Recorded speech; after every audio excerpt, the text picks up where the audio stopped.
بسم الله الرحمن الرحيم حميم والكتاب المبين إنا أنزلناه في ليلة مباركة إنا كنا منذرين فيها يفرق كل أمر حكيم أمرا من عندنا إنا كنا مرسلين رحمة من ربك إنه هو السميع العليم السلام عليكم ورحمة الله وبركاته بسم الله الرحمن الرحيم الحمد لله رب العالمين والصلاة والسلام على سيد المرسلين نبينا محمد وعلى آله وصحبه أجمعين ومن تبعهم بإحسان إلى يوم الدين أما بعد فأعوذ بالله من الشيطان الرجيم بسم الله الرحمن الرحيم حميم والكتاب المبين إنا أنزلناه في ليلة مباركة إنا كنا منذرين فيها يفرق كل أمر حكيم أمرا من عندنا إنا كنا مرسلين رحمة من ربك إنه هو السميع العليم আল্লাহ পাক রব্বুল আলামিনের সমস্ত প্রশংসা যে আল্লাহ পাক কোরআন কারীম নাযিল করেছেন কদরের রাতে রমজান মাসে যে আল কোরআন দিয়ে আল্লাহ পাক আমাদেরকে হিদায়াত দান করেছেন বলে আলহামদুলিল্লাহ সালাত এবং সালাম নাজিল প্রিয় নবী সাল্লাল্লাহু আলাইহি সাল্লামের উপর যার প্রতি আল্লাহ পাক আল কোরআন নাজিল করেছেন এবং যাকে এই কোরআন মানব জাতি পর্যন্ত পৌঁছে দেওয়ার বড় দায়িত্ব আল্লাহ পাক দিয়েছিলেন। তাফসীর আজকে হবে সূরা দুখানের। এই সূরায় দুখান শব্দটি উল্লেখ করা হয়েছে যে দুখান মানে হচ্ছে ধোঁয়া, যে ধোঁয়া হয়েছে অথবা হবে, যে দুখান দেখা গেছে অথবা দেখা যাবে, ধোঁয়া, যেই ধোঁয়ার কথা আল্লাহ কোরআনে কারীমের এই সূরায় উল্লেখ করেছেন। এই শব্দটিকে নিয়ে নামকরণ হয়েছে সূরায়ে দুখান। এই সূরায়ে দুখান নবী করিম সাল্লাল্লাহু আলাইহি ওয়াসাল্লামের মক্কি জীবনে নাযিল হয়েছে, মক্কি জীবনে নাযিল হয়েছে। আল্লাহ পাক এই সূরা শুরু করেছেন বিসমিল্লাহির রহমানির রহিম হামিম দিয়ে। হামিম এই শব্দগুলি বা এই অক্ষরগুলি বলতে হবে, এই অক্ষরগুলি বিচ্ছিন্ন অক্ষর যেগুলি সম্পর্কে এর আগে বহুবার বলা হয়েছে যে এর অর্থ নবী করিম সাল্লাল্লাহু আলাইহি সাল্লাম সাহাবায়ে কেরামদেরকে জানাননি। আল্লাহ পাক রব্বুল আলামিন এগুলি দিয়ে হয়তো উদ্দেশ্য করেছেন চ্যালেঞ্জ করার, এটি সবচাইতে সুন্দর কথা এই ব্যাপারে, আর এসবের অর্থ উদ্দেশ্য সম্পর্কে আল্লাহই ভালো জানেন। তারপরে আল্লাহ পাক শপথ করেছেন সুস্পষ্ট কিতাবের, ওয়াল কিতাবিল মুবিন। আমি আল্লাহ কসম করছি, শপথ করছি সুস্পষ্ট কিতাবের। সেই কিতাব হচ্ছে কোরআনুল কারীম। কোরআনুল কারীম হচ্ছে এমন কিতাব যা সুস্পষ্ট, যার অর্থ, যার বিধিবিধান বড় স্পষ্ট। বিশ্বাসের সাথে, আকীদার সাথে সম্পর্ক হোক, ইবাদতের সাথে সম্পর্ক হোক, আখলাক চরিত্রের মামলাত আদান প্রদানের সাথে সম্পর্ক হোক, মানুষের অন্য সমস্যার সমাধানের সাথে সম্পর্ক হোক, সর্বক্ষেত্রে কোরআন কারীম সুস্পষ্ট কিতাব। এই কিতাবের শপথ করে আল্লাহ পাক বলছেন ইন্না আনজালনাহু ফি লাইলাতিন মুবারাকাহ। নিশ্চয় আমি আল্লাহ এই কোরআনকে আনজালনাহু একে নাযিল করেছি, অর্থাৎ এই সুস্পষ্ট কিতাবকে আল কোরআনকে নাযিল করেছি ফি লাইলাতিন মুবারাকা, বরকতময়ী রাতে। বরকতময়ী রাতে। ইন্না কুন্না মুনজিরিন, নিশ্চয়ই আমি সতর্ককারী। আমি এই কোরআন কারীম দিয়ে মানব জাতিকে সতর্ক করেছি। আনজারা ইউনজিরু মানে হচ্ছে সতর্ক করা, মুনজির ইসিম ফাইল, ওর জামা হচ্ছে মুনজিরিন বা মুনজিরুন। বরকতময় রাতে আল্লাহ পাক কোরআন কারীম নাযিল করেছেন। এই আয়াতে আল্লাহ এই রাতকে বরকতময়ী বলেছেন, লাইলাতুম মুবারাকা।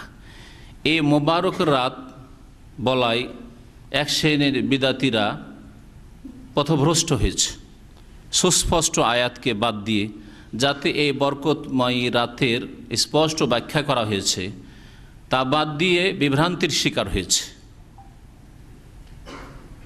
এই বরকতময় রাত কোন রাত? লাইলাতুল কদর। কারণ আল্লাহ পাক কোরআন নাযিল করেছেন এই আয়াতে, বললেন বরকতের রাতে। দ্বিতীয় আয়াতে সূরা কদরে আল্লাহ বলছেন, আম্মা পারা সূরা আপনাদের মুখস্থ আছে, ইন্না আনজালনাহু ফি লাইলাতিল কদরে। একই ভাষাই কাছাকাছি, পার্থক্য শুধু লাইলাতি মুবারাকা আর লাইলাতুল কদরের।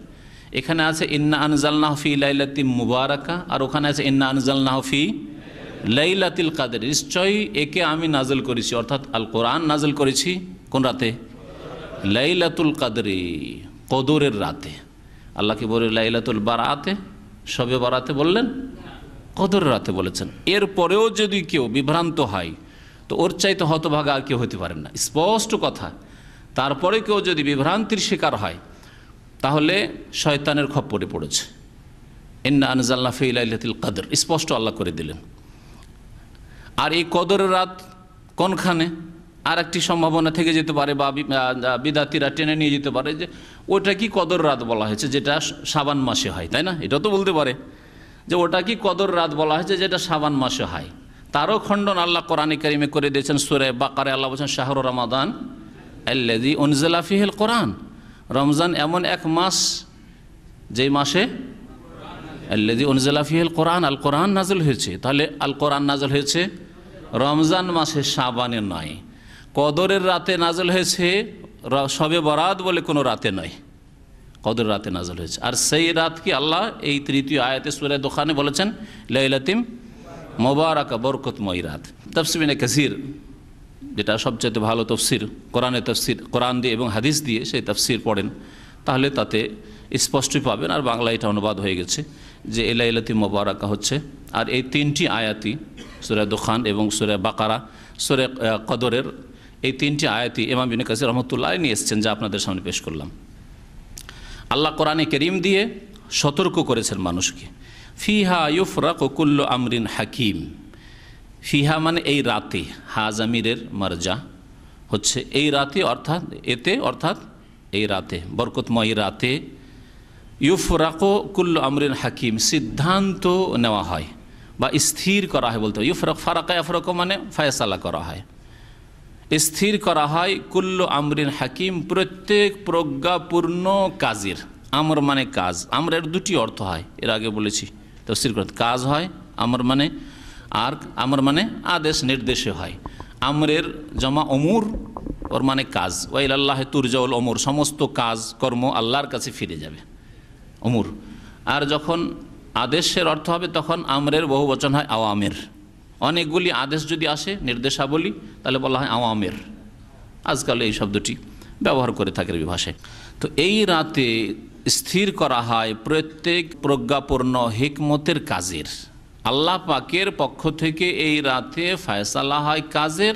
আর আল্লাহর কাজগুলি, আল্লাহর কথাগুলি, আল্লাহর সৃষ্টিগত কাজ, আল্লাহ পাকের শরীয়তের কাজ, শরীয়তের বিধান সবগুলি হচ্ছে হেকমতপূর্ণ, প্রজ্ঞাপূর্ণ। তাতে হেকমত রয়েছে। আল্লাহ যা কিছু পৃথিবীতে করছেন সৃষ্টি, তাতে হেকমত রয়েছে। আল্লাহ পাক যা আদেশ নিষেধ করেছেন তাতে রয়েছে হেকমত। ফিহা ইউফরাকু কুল্লু আমরিন হাকিম। তাহলে এই আয়াত বা তার আগের আয়াত দিয়ে স্পষ্ট হয় যে ভাগ্য রজনী যদি বলতে হয় তো কোন রাতকে বলতে হবে? লাইলাতুল কাদরকে, কদরের রাতকে।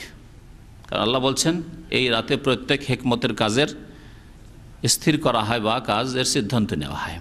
আল্লাহ পাক রব্বুল আলামিন প্রথম কথা কোরআনে কারীম বরকতময় রাতে নাযিল করেছেন। এই নাযিল করেছেন, এর অর্থ কি? আল্লাহ কি একসাথে কোরআনে কারীম নাযিল করেছেন না 23 বছরে নাযিল করেছেন?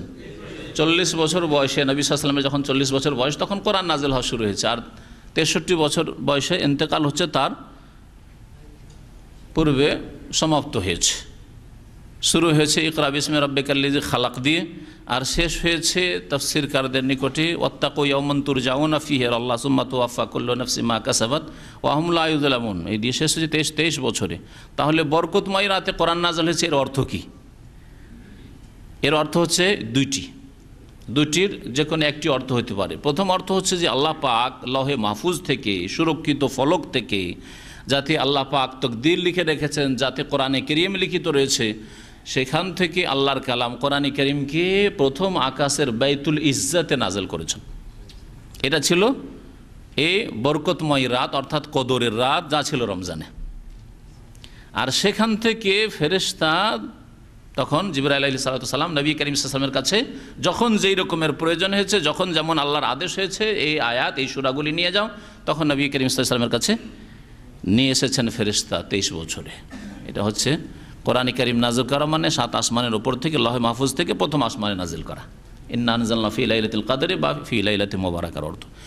দ্বিতীয় অর্থ হচ্ছে যে আল্লাহ পাক রব্বুল আলামিন প্রথম যে কোরআনের ওহী শুরু করেছেন নবী করিম সাল্লাল্লাহু আলাইহি ওয়াসাল্লামের উপর, সেটা ছিল কদরের রাত। হেরা পাহাড়ের গুহায় প্রথম যখন ইকরা বিস্মের ওহী হয়, সেটা ছিল রমজান মাস, সেটা ছিল কদরের রাত, সেটা ছিল বরকতময় রাত। তাহলে শুরু হওয়ার অর্থ ইন্না আনজালনাহু মানে আমি নাযিল করা শুরু করেছি, এই অর্থ নেওয়া যেতে পারে, এবং দুটি অর্থ আপন জায়গায় ঠিক রয়েছে। আমরাম মিন ইনদিনা, আল্লাহ বলছেন এ হচ্ছে আমার পক্ষ থেকে নির্দেশ, আল্লাহ পাকের নির্দেশে এই যে সব কিছুর স্থির করা হয়, কোরআনে কারীম নাযিল হয়েছে বরকতের রাতে, সব আল্লাহ পাকের আদেশক্রমে। ইন্না কুন্না মুরসালিন, নিঃসন্দেহে আমি আল্লাহ রাসূল প্রেরণ করে থাকি, আমি রাসূল প্রেরণ করেছি, কোরআন কারীম নাযিল করেছি, রাসূল প্রেরণ করেছি, তার আগে কিতাব নাযিল করেছি, আর আম্বিয়া রাসূলগণকে আমি প্রেরণ করেছি। রাহমাতাম মির রাব্বিক, এই রাসূল আল্লাহ পাক কেন প্রেরণ করেন? বলছেন হে নবী, তোমার রবের পক্ষ থেকে এটা দয়া স্বরূপ, রহমত স্বরূপ। আল্লাহর যদি দয়া না হইতো মানব জাতির ওপর, তো আল্লাহ রাসূল প্রেরণ করতেন না, পাঠাতেন না। আল্লাহর যদি দয়া রহমত না হইতো, তাহলে আল কোরআন নাযিল করতেন না। আল্লাহ পাক যখন শিরক কুফরিতে দেখলেন মানব জাতিকে, পাপে যখন ডুবে দেখলেন, মানুষকে যখন খেয়ে যাচ্ছিল, মানুষের খুনের পিপাসু ছিল, মানুষ কোনো পাপকে পাপ মনে করতো না, শিরক কুফরি থেকে শুরু করে আর জীবন্ত নিজের মেয়েদেরকে, নিজের সন্তানদেরকে অভাবের ভয়ে, দারিদ্রের ভয়ে, অথবা লজ্জায় যে মেয়ে বাড়িতে হলে মানুষে কি বলবে, হ্যাঁ, মানুষ বলবে যে ওর ঘরে মেয়ে হয়েছে, আর লোকে যার বাড়ি বিয়ে দেবো সে আমাকে শ্বশুর বলবে, হ্যাঁ, আমার জামাই, তো লজ্জাকর ব্যাপার। জাহিলিয়াতের যুগে এইরকম ধ্যান ধারণা হয়েছিল, তাই তারা জীবন্ত মেয়েকে দাফন করত। হিন্দুদের সতীদাহ, স্বামী মরে গেলে তাতে জীবন্ত নারীকে ঝাঁপ দিতে হতো, ধরে তাকে আগুনে নিক্ষেপ করে দেওয়া হতো। এইরকম বর্বরতা থেকে আল্লাহ পাক তাঁর খাস দয়ায় মানব জাতিকে উদ্ধার করার জন্য আল কোরআন নাযিল করলেন, রাসূল প্রেরণ করলেন। রাসূল যদি প্রেরণ না করতেন, আল কোরআন নাযিল না হইতো, তা আমাদের পূর্বপুরুষরা এই সতীদাহের কাজ করেছে, আমরাও সেই অবস্থায় থাকতাম, তার চাইতে আমাদের ভিন্ন অবস্থা হইতো না। নিজের হাতে তৈরি করে মাটি দিয়ে, পাথর দিয়ে তৈরি করে, খড়কুটো দিয়ে তৈরি করে মূর্তি, দেবদেবী তারই পূজা করতে থাকতাম। আল্লাহ যদি কোরআন নাযিল না করতেন, রাসূল না পাঠাতেন, তাহলে অনেকেই কবর মাজার মৃত ব্যক্তির পূজা করেছে জীবিত হয়ে, তার শরীরে তো কিছু শক্তি আছে, আর যে মারা গেছে তার শরীরে কিছুই নেই, পচে সরে কোথায় চলে গেছে, সেই মাটির পূজা, কবরের পূজা করছে, সেই অবস্থায় আমাদের থাকত। আল্লাহ পাক বলছেন রাহমাতাম মির রাব্বিক, হে নবী, তোমার রবের পক্ষ থেকে এটা আল্লাহর রহমত, আল্লাহর দয়া। মানব জাতিকে দেখে আল্লাহর দয়া হইল। এই অবস্থায় যদি থেকে যায়, তো এই সব তো জাহান্নামের ইন্ধন হয়ে যাবে, কেউ তো জান্নাতে যেতে পারবে না। আল্লাহ পাক অসংখ্য মানুষকে জাহান্নাম থেকে রক্ষা করলেন কোরআন কারীম নাযিল করে আর রাসূল পাঠিয়ে। ইন্নাহু হুয়াস সামিউল আলিম, নিশ্চয় আল্লাহ পাক সব কিছুই শোনেন, আলিম সব কিছুই জানেন, সর্বশ্রোতা এবং সর্বজ্ঞ। আল্লাহ পাক রব্বুল আলামিন এই কদরের রাতের বড় ফজিলত রেখেছেন। এই ফজিলতগুলি আপনাদের রমজান মাসে শুনেছেন, বা রমজান সংক্রান্ত যেগুলি আলোচনা হয়েছে তাতে শুনেছেন। তার মধ্যে কদর রাতের একটি ফজিলত হচ্ছে যে আল্লাহ পাক এই কদর রাতে আল কোরআন নাযিল করেছেন। এইটাই তার ফজিলতের জন্য যথেষ্ট। এটা কি যেমন তেমন ফজিলত যে এই কদর রাতে আল্লাহ কোরআন নাযিল করেছেন। আর এই রাতের ফজিলত হচ্ছে, হ্যাঁ, এটা তো সবাই জানে, লাইলাতুল কদর খায়রুম মিন আলফি শাহর, কদরের রাত কদরের রাতের নফল ইবাদত হচ্ছে 1000 মাস অপেক্ষা উত্তম। হ্যাঁ, এমন 1000 মাস যে মাসে কদর না, কদর ছাড়া, এটাও জানা আছে, সবারই জানা আছে। আর কিছু, এই রাতের ফজিলত হচ্ছে যে এই রাত ছাড়া অন্য কোনো রাতেই অসংখ্য ফেরেশতা, এমনকি জিবরাইল আলাইহিস সালাম দল বেঁধে অসংখ্য ফেরেশতা নিয়ে জমিনে ভ্রমণ করেন। এই একমাত্র রাতে, কদর রাতে। তানাজ্জালুল মালায়েকাতু ওয়ার রূহ, অসংখ্য ফেরেশতা নেমে আসেন। আর ফেরেশতা নেমে আসা মানে আল্লাহর রহমত আসা, আল্লাহ পাকের দয়ার ভান্ডার খুলে দেওয়া। আর যিনি রাইসুল মালায়েকা, ফেরেশতাদের চিফ, তিনি পর্যন্ত আসেন আল্লাহর হুকুমে। তানাজ্জালুল মালায়েকাতু ওয়ার রূহ। এছাড়াও বহু ফজিলত এই কদর রাত রয়েছে, নবী করিম সাল্লাল্লাহু আলাইহি ওয়াসাল্লামের হাদিস দ্বারা প্রমাণিত। আল্লাহ পাক যেন আমাদের কদর রাত পাওয়ার তৌফিক দান করেন এবং তাতে বহু কদর রাত আল্লাহ যেন আমাদের জীবনে দান করেন এবং আল্লাহ পাক তাতে আমাদের সুস্থ রাখেন আর তাতে নেক আমলে আল্লাহ পাক তৌফিক দান করেন। আল্লাহ পাক আমাদের ব্যালেন্স, নেকির ব্যালেন্স বাড়াবার তৌফিক দান করেন, গুনাহ থেকে মুক্ত হওয়ার তৌফিক দান করেন। আল্লাহ পাক তারপরে ইরশাদ করেছেন যে আল্লাহ সব কিছু শোনেন, সব কিছু জানেন, তিনি কোরআন নাযিল করেছেন, তিনি রাসূল পাঠিয়েছেন, তিনি সব কিছুর স্থির করেন। তিনি হচ্ছেন রব্বিস সামাওয়াতি ওয়াল আরদ, আসমানসমূহ এবং জমিনের প্রতিপালক। ওমা বাইনাহুমা, আর যা কিছু আসমান জমিনের মাঝে রয়েছে সব কিছুর পালনকর্তা তিনি। ইন কুনতুম মুকিনিন, যদি তোমরা বিশ্বাস করো তাহলে এটি হচ্ছে তোমাদের সঠিক বিশ্বাস। আসমান জমিনের যিনি রব, যিনি আসমান জমিনের মাঝে যা কিছু রয়েছে তার রব, তিনি তোমাদের রব। সুতরাং তার ইবাদত বন্দেগীর জন্য তোমাদেরকে সৃষ্টি করা হয়েছে, এর প্রতি তোমরা ইয়াকিন করো, দৃঢ় বিশ্বাস করো। লা ইলাহা ইল্লাহু, আল্লাহ পাক তৌহিদে রুবুবিয়তের কথা আগে উল্লেখ করলেন যে আল্লাহ আসমানের রব, আসমান সৃষ্টি করেছেন, জমিন সৃষ্টি করেছেন, আসমান জমিনের মাঝে যত সৃষ্টিকুল রয়েছে সব কিছু সৃষ্টি করেছেন। তাকে ছেড়ে আর কারো পূজা করবে, আর কারো ইবাদত করবে, আর কারো সামনে সেজদা করবে, আর কারো কাছে দোয়া করবে, আর কারো কাছে কান্না করে ফরিয়াদ করবে, সন্তান চাইবে, রোগের আরোগ্য চাইবে, ওই মাজারে গিয়ে, কবরে গিয়ে, না মূর্তি দেবদেবীর কাছে? আল্লাহ বলছেন লা ইলাহা ইল্লাহু, তাওহীদে উলুহিয়াতুর কথা আল্লাহ পাক উল্লেখ করেছেন। কোনো এলাহ নেই, লা ইলাহ, কোনো এলাহ নেই, ইল্লাহু, একমাত্র তিনি ছাড়া, যিনি আসমান জমিনের প্রতিপালক, যিনি আসমান জমিনের মাঝে যা কিছুই রয়েছে তার সেসবের প্রতিপালক, পালনকর্তা। তিনি একমাত্র সত্য মাবুদ। ইয়হি, তিনি প্রাণ দান করেন, হায়াত দান করেন। ওয়মিত, এবং তিনি মৃত্যু দান করেন। সুতরাং আল্লাহ ছাড়া কেউ হায়াত দান করতে পারে না। তাহলে কি করে বাবা সন্তান দিতে পারে, ছেলে মেয়ে দিতে পারে? অমুক বাবার দরগাহে গেলে ছেলে পাওয়া যায়, মেয়ে পাওয়া যায়, এইসব আকিদা, এই কুফরি শিরকি আকিদা কোত্থেকে আসলো? বড় আফসোসের কথা যে এটা যদি অমুসলিমরা করত, এটা যদি পত্তলিকরা করত, এটা যদি খ্রিস্টানরা করত, এত কষ্ট লাগতো না, কারণ তারা কোরআনের প্রতি ঈমান নিয়ে আসেনি। কিন্তু যারা কোরআনকে চুমো দেয়, হ্যাঁ, কোরআনকে বুকে লাগায়, কিন্তু কোরআন শিখলো না, কোরআনের তাফসীর জানলো না, কোরআনের বাস্তবায়ন করলো না, কোরআনের মূল বিষয় যেটি তাওহীদ, আল্লাহর একত্ব, সেটা কি ভুলে গেছে। যে শিরকে উৎখাত করার জন্য নবী করিম সাল্লাল্লাহু আলাইহি ওয়াসাল্লাম আল কোরআন নিয়ে এসেছিলেন, সেই শিরক তাদের ঘরে ঘরে বাসা বেঁধে নিয়েছে। আর এই শিরকের অবস্থায় নামাজ রোজা করে আর দাড়ি রেখে আর মাদ্রাসা মসজিদ করে লাভটাই কি হবে? আল্লাহ পাক বলেছেন লাইন আশরাকতা লা ইয়াহবাতান্না আমালুক, শিরক করলে হে নবী তোমারও আমল ধ্বংস হয়ে যাবে।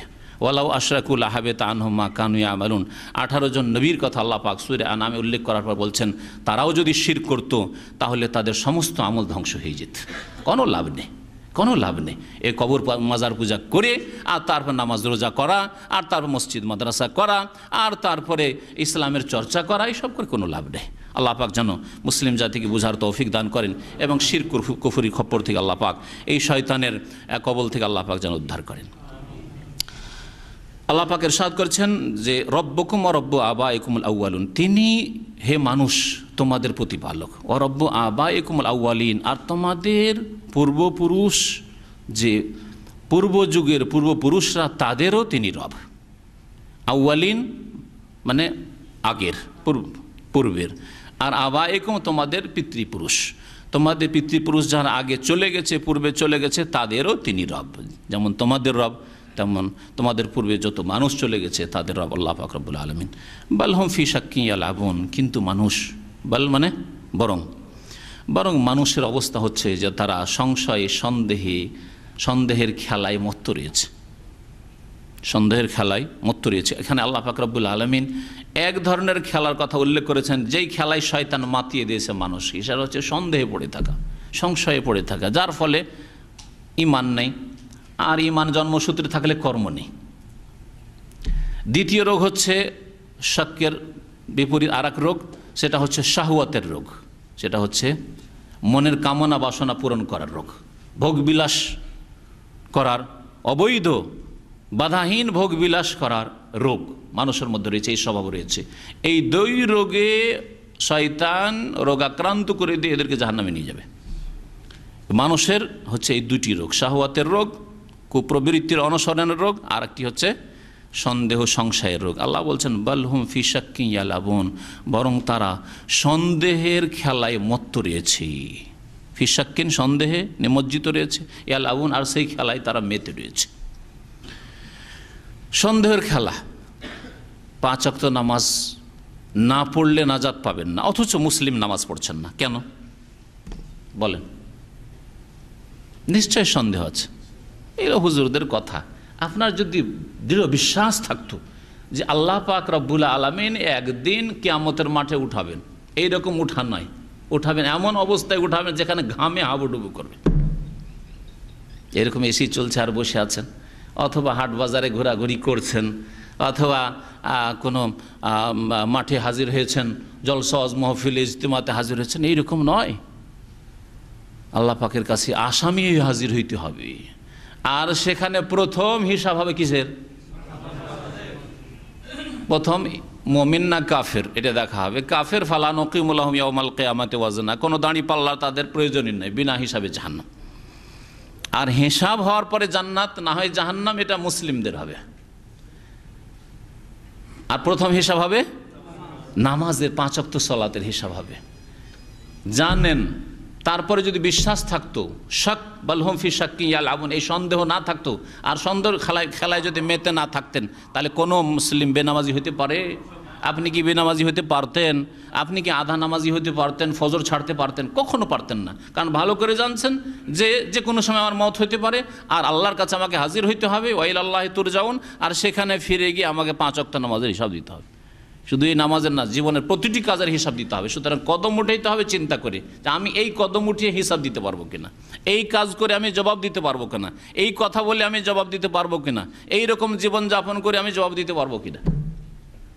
জীবনের সংশোধন হয়ে যাবে, জীবনের সংশোধন হয়ে যাবে। কিন্তু আসলে বিশ্বাস ছিল না, যদিও জন্মসূত্রে মুসলিম, কিন্তু বালহুম ফি শাক্কিন ইয়ালাবুন, সন্দেহের খেলায় তারা মেতেছিল। ফারতাকিব, আল্লাহ বলছেন সুতরাং হে নবী অপেক্ষা করো, ইন্তেজার করো। ফারতাকিব মানে ফান্তাজির, অপেক্ষা করো, প্রতীক্ষা করো। ইয়াউমা, ওই দিনের, তাতিস সামাউ বিদুখানিম মুবিন, যেই দিন আসমান নিয়ে আসবে সুস্পষ্ট ধোঁয়া। শাব্দিক অর্থ করলাম, আসমান সুস্পষ্ট ধোঁয়ায় ছেয়ে যাবে। ফারতাকিব ইয়াউমা তাতিস সামাউ বিদুখানিম মুবিন, সেই দিনের অপেক্ষা করো। এই দিনটি কোন দিন, এই সম্পর্কে তাফসীরকারদের কয়েকটি মত রয়েছে। আমি 3টি মত উল্লেখ করব। কোনো তাফসীরে 2টি মত উল্লেখ করা হয়েছে, তবে আরেকটি মত উল্লেখ করা হয়েছে, সেটাও উল্লেখ করে দেওয়া ভালো, যাতে এই আয়াত সম্পর্কে, আয়াত বোঝার ক্ষেত্রে একবারে স্পষ্ট হয়ে যায় বিষয়টি। এই দিনটি কোন দিন? একটি মত, যেটি সাহাবী আব্দুল্লাহ বিন মাসউদ রাদিয়াল্লাহু তাআলা আনহুর মত, তিনি বলতেন যে এই দোকান, এই ধোঁয়া আসা, এটা হয়ে গেছে, এটা হয়ে গেছে। প্রথম 2টি মত, হয়ে গেছে না হবে, 2টি মত হয়ে গেছে। এবং তার সাথে অনেক তাফসীরকাররাই রয়েছেন। তিনি বলছেন যে এই আয়াতের এবং এর পরে প্রায় 16 নম্বর আয়াত পর্যন্ত, ইয়াউমা নাবতাশুল বাতশাতাল কুবরা ইন্না মুনতাকিমুন, এই আয়াত থেকে ফারতাকিব ইয়াউমা তাতিস সামাউ বিদুখানিম মুবিন, এই আয়াতটি হচ্ছে আয়াত নম্বর 10 সূরা দোখানের। এই আয়াত নম্বর 10 থেকে শুরু করে 16 নম্বর আয়াত পর্যন্ত এই আয়াতগুলি তাফসীর সম্পর্কে আব্দুল্লাহ বিন মাসউদ রাদিয়াল্লাহু তাআলা আনহু বলছেন যে এগুলি সব হয়ে গেছে। আর ঘটনা এই, তার মত হিসাবে এবং অন্যান্য তাফসীরকারদের মত হিসাবে, যে মক্কায় যখন নবী করিম সাল্লাল্লাহু আলাইহি ওয়াসাল্লাম ইসলামের দাওয়াত দিলেন, কিন্তু মক্কার কাফের কুরাইশরা অধিকাংশই অস্বীকার করল, নিরাশ হয়ে গেল নবী করিম সাল্লাল্লাহু আলাইহি ওয়াসাল্লাম তাদের দাওয়াত থেকে। এবং সাহাবায়ে কেরামরা যারা দুর্বল, আর অধিকাংশই তারা দুর্বল, সংখ্যার দিক থেকে দুর্বল, শক্তির দিক থেকে দুর্বল, আর্থিক দিক থেকে দুর্বল, দুর্বল লোকেরা প্রথম ইসলাম গ্রহণ করেছিল, তার জুলম অত্যাচারের শিকার হলো এই কাফেরদের পক্ষ থেকে। নবী করিম সাল্লাল্লাহু আলাইহি সাল্লামকেও তারা ছেড়ে দিল না কাফেররা জুলম অত্যাচার করার ক্ষেত্রে। নবী করিম সাল্লাল্লাহু আলাইহি সাল্লাম তখন বদদুয়া করেছিলেন, অভিশাপ দিয়েছিলেন মক্কার কাফেরদেরকে, আল্লাহুম্মা আইন্নি আলাইহিম বিসনিনা কাসনি ইউসুফ, আল্লাহ আমাদের সাহায্য করো এই মক্কার কাফেরদের ওপর দুর্ভিক্ষ দিয়ে, অনাবৃষ্টি দিয়ে, কাসনি ইউসুফ, যেমন ইউসুফ আলাইহিস সালামের জামানায় দুর্ভিক্ষ হয়েছিল। ইউসুফ আলাইহিস সালামের জামানার দুর্ভিক্ষের কথা সূরা ইউসুফে আল্লাহ পাক উল্লেখ করেছেন। কত বছর জানা আছে কারো? 7 বছর। 7 বছর। নবী করিম সাল্লাল্লাহু আলাইহি ওয়াসাল্লামের এই বদদুয়া কবুল হইল। এমন দুর্ভিক্ষ পড়ল মক্কায়, মক্কার আনাচে কানাচে, যে মক্কার লোকের কোনো খাবার ব্যবস্থা নেই, বৃষ্টি তো নেই, পানি তো নেই, কোনো খাদ্যের ব্যবস্থা নেই। এমনকি তারা পচা সরা পুরনো হাড্ডি যেগুলি পড়ে আছে, কোনো কালে গোস্ত খেয়েছিল, হাড্ডিগুলি মাঠে ঘাটে পড়ছে, হাড্ডি পর্যন্ত খেয়েছে, চামড়া পর্যন্ত খেয়েছে, গাছের লতা পাতা সব কিছু খেয়েছে। যখন কঠিন অবস্থা এরকম হইল, তখন তারা নবী করিম সাল্লাল্লাহু আলাইহি সাল্লামকে জড়িয়ে ধরল, যে আপনার সাথে আমাদের আত্মীয়তার সম্পর্ক আছে, আপনি আল্লাহর কাছে দোয়া করুন। দেখেন কাফেরদের বিশ্বাস সৎলোক সম্পর্কে, ভালো মানুষ সম্পর্কে, যদিও তারা না মানে ভালো মানুষের রাস্তা, তারপরে তাদের বিশ্বাস আছে যে আমরা ভুল পথে আছি, এর মাধ্যমে সমস্যার সমাধান হইতে পারে। নবী করিম সাল্লাল্লাহু আলাইহি সাল্লামকে তারা ধরল যে আপনি একটু দোয়া করেন, আমাদের রহম করেন, আল্লাহর কাছে দোয়া করেন, না হলে সর্বনাশ, ছেলে মেয়ে শিশু মহিলা সব ধ্বংস হয়ে গেল। নবী করিম সাল্লাল্লাহু আলাইহি সাল্লাম দোয়া করলেন, আল্লাহ পাক সেই দুর্ভিক্ষ উঠিয়ে নিলেন। তারপরে আল্লাহ পাক রব্বুল আলামিন আবার ইয়াওমা নাবতাশুল বাতশাতাল কুবরা, যে আয়াত নম্বর 16, আল্লাহ বল তোমাদেরকে কিছুদিন ছাড় দিলাম এই বালা মুসিবত উঠিয়ে নিয়ে, কিন্তু তোমাদেরকে বড় পাকড়াও আবার ধরব। এই বড় পাকড়াও ছিল বদরের দিন, যেই দিনে 70 জন কাফের নেতারা নিহত হয়েছিল, জাহান্নামে পৌঁছেছে হত্যা হয়ে, আর 70 জনকে বন্দি করে নিয়ে আসা হয়েছিল, লাঞ্ছিত অপদস্থ হয়েছিল তারা, অথচ তাদের সংখ্যা ছিল 1000, আর মুমিন মুসলিমদের সংখ্যা, সাহাবায়ে কেরামদের সংখ্যা 313 জন বা 14 জন। তো আল্লাহ পাক রব্বুল আলামিন এখন কি ইরশাদ করছেন তা তর্জমা করে দিই, তাহলে ওই তর্জমাতে বোঝা যাবে যে ঘটনাটা মক্কার ঘটনা আর এই ধোঁয়ার ঘটনা হয়ে গেছে। আল্লাহ পাক ইরশাদ করছেন, ফারতাকিব, হে নবী তুমি অপেক্ষা করো ওই দিনের, তাতিস সামাউ বিদুখানিম মুবিন, যেই দিন সুস্পষ্ট ধোঁয়া আকাশ নিয়ে আসবে। এই ধোঁয়ার কথা তো বলা হয়, ধোঁয়া কেমন করে নিয়ে আসবার হয়ে গেছে, সেই দুর্ভিক্ষের জামানায় যখন খুব দুর্ভিক্ষ পড়েছিল, অনাহারে থাকার কারণে, খিদার তাড়নায় মানুষের পেটে কিছু ছিল না, তখন আকাশের দিকে তাকালে চোখ আধার হয়ে যাওয়া বলে, বুঝবেন না, চোখ অন্ধকার হয়ে যায়, অন্ধকার হয়ে গেলে আকাশের দিকে ধোঁয়া ধোঁয়া মনে হইতো, তাকালে শুধু ধোঁয়া মনে হইতো। তাহলে আসলে ধোঁয়া ছিল না, সেটা ছিল খেয়ালি ধোঁয়া, দেখতে ধোঁয়ার মতো লাগতো। সেই ধোঁয়ার কথা আল্লাহ পাক এখানে উল্লেখ করেছেন। এমন একটা দিন আসবে মক্কায় দুর্ভিক্ষের কারণে কি হবে, তাতিস সামাউ বিদুখানিম মুবিন, সুস্পষ্ট ধোঁয়া দেখা দিবে, তাদের মাথার উপর ধোঁয়া ছেয়ে যাবে। এই তাফসীর ইবনে মাসউদ রাদিয়াল্লাহু তাআলা আনহুর তাফসীর। পক্ষান্তরে আব্দুল্লাহ বিন আব্বাস রাদিয়াল্লাহু তাআলা আনহুমা তাফসীর করেছেন, না এই আসেনি, আসবে। সেটা হচ্ছে কিয়ামতের বড় বড় যে 10টি লক্ষণ আছে তার একটি, বড় বড় 10টি লক্ষণ আছে, আর তার মধ্যে 3টি হচ্ছে খাসফুন বিল মাশরিকি, পূর্ব দিকে ভূমিকম্প হবে, জমিন ধসে, পৃথিবী ধসে যাবে, পশ্চিম খাসফুন বিল মাগরিব, পশ্চিম দিকে ধসবে, ও খাসফুন বে জাজিরাতিল আরব, আর তৃতীয় ধসা ধসবে, ভূমিকম্প হবে জাজিরা আরব, মানে আরব দ্বীপে বা আরব উপদ্বীপে। আর যারা ওই ধসাটিকে 3টাকে এক করেছে, তাহলে 2টো কমে গেলে তখন 8টি হবে। এই জন্য যদি কোনো কিতাবে 8টি লেখা থাকে বড় লক্ষণ বা 10টি লেখা থাকে, তাতে কোনো দ্বন্দ্ব নেই। তার মধ্যে একটি হচ্ছে দুখান, কিয়ামতের কাছাকাছি সময়ে বড় যে লক্ষণগুলি আসবে, কিয়ামতের আলামত বা লক্ষণ নিদর্শন, তার একটি হবে ধোঁয়া, প্রচুর পরিমাণে ধোঁয়া বেরিয়ে আসবে। সেই ধোঁয়াতে কাফেররা কষ্ট পাবে, তাদের জন্য বড়ই আযাব স্বরূপ হবে। পক্ষান্তরে যারা মুমিন, তাদের একটু সর্দি ভাব হবে, যেমন হাদিসে এসেছে কাজ্জুকাম, জুকাম সর্দির ভাব, হাঁচি এরকম হবে, আর কিছু হবে না, তাদের কোনো ক্ষতি হবে না। এটা দ্বিতীয় মত হলো। তৃতীয় মত হচ্ছে যে এটা কিয়ামতের লক্ষণ যদি বলি, তার মানে পৃথিবীতে হবে, তাই না? দুনিয়া থাকাকালীন, দুনিয়া ধ্বংস হওয়ার পরে, দুনিয়া ধ্বংস হওয়ার আগে এটা হবে। তৃতীয় মত হচ্ছে যে না, এটা কিয়ামতের দিনে যখন কাফেরদেরকে জাহান্নামে নিক্ষেপ করার জন্য নিয়ে যাওয়া হবে, জাহান্নাম সচক্ষে সামনে দেখানো হবে, আর জাহান্নামের ধোঁয়া তখন প্রবল বেগে তারা দেখতে পাবে। সেই দিনের অপেক্ষা করো। আল্লাহ তাহলে তাদেরকে ধমক দিয়েছেন শাসানিমূলক, ইয়াউমা তাতিস সামাউ বিদুখানি মুবিন, হে নবী অপেক্ষা করো এই কাফেরদের জন্য ওই দিন, কিয়ামতের দিনের, তাতিস সামাউ বিদুখানি মুবিন, যেই দিন আকাশ সুস্পষ্ট ধোঁয়া তাদের সামনে নিয়ে আসবে, জাহান্নামের ধোঁয়া তারা দেখতে পাবে। এই তিনটি মতের যে কোনোটি হইতে পারে, আর আয়াতগুলি কোনোটি ব্যাখ্যার বিপরীত নয়।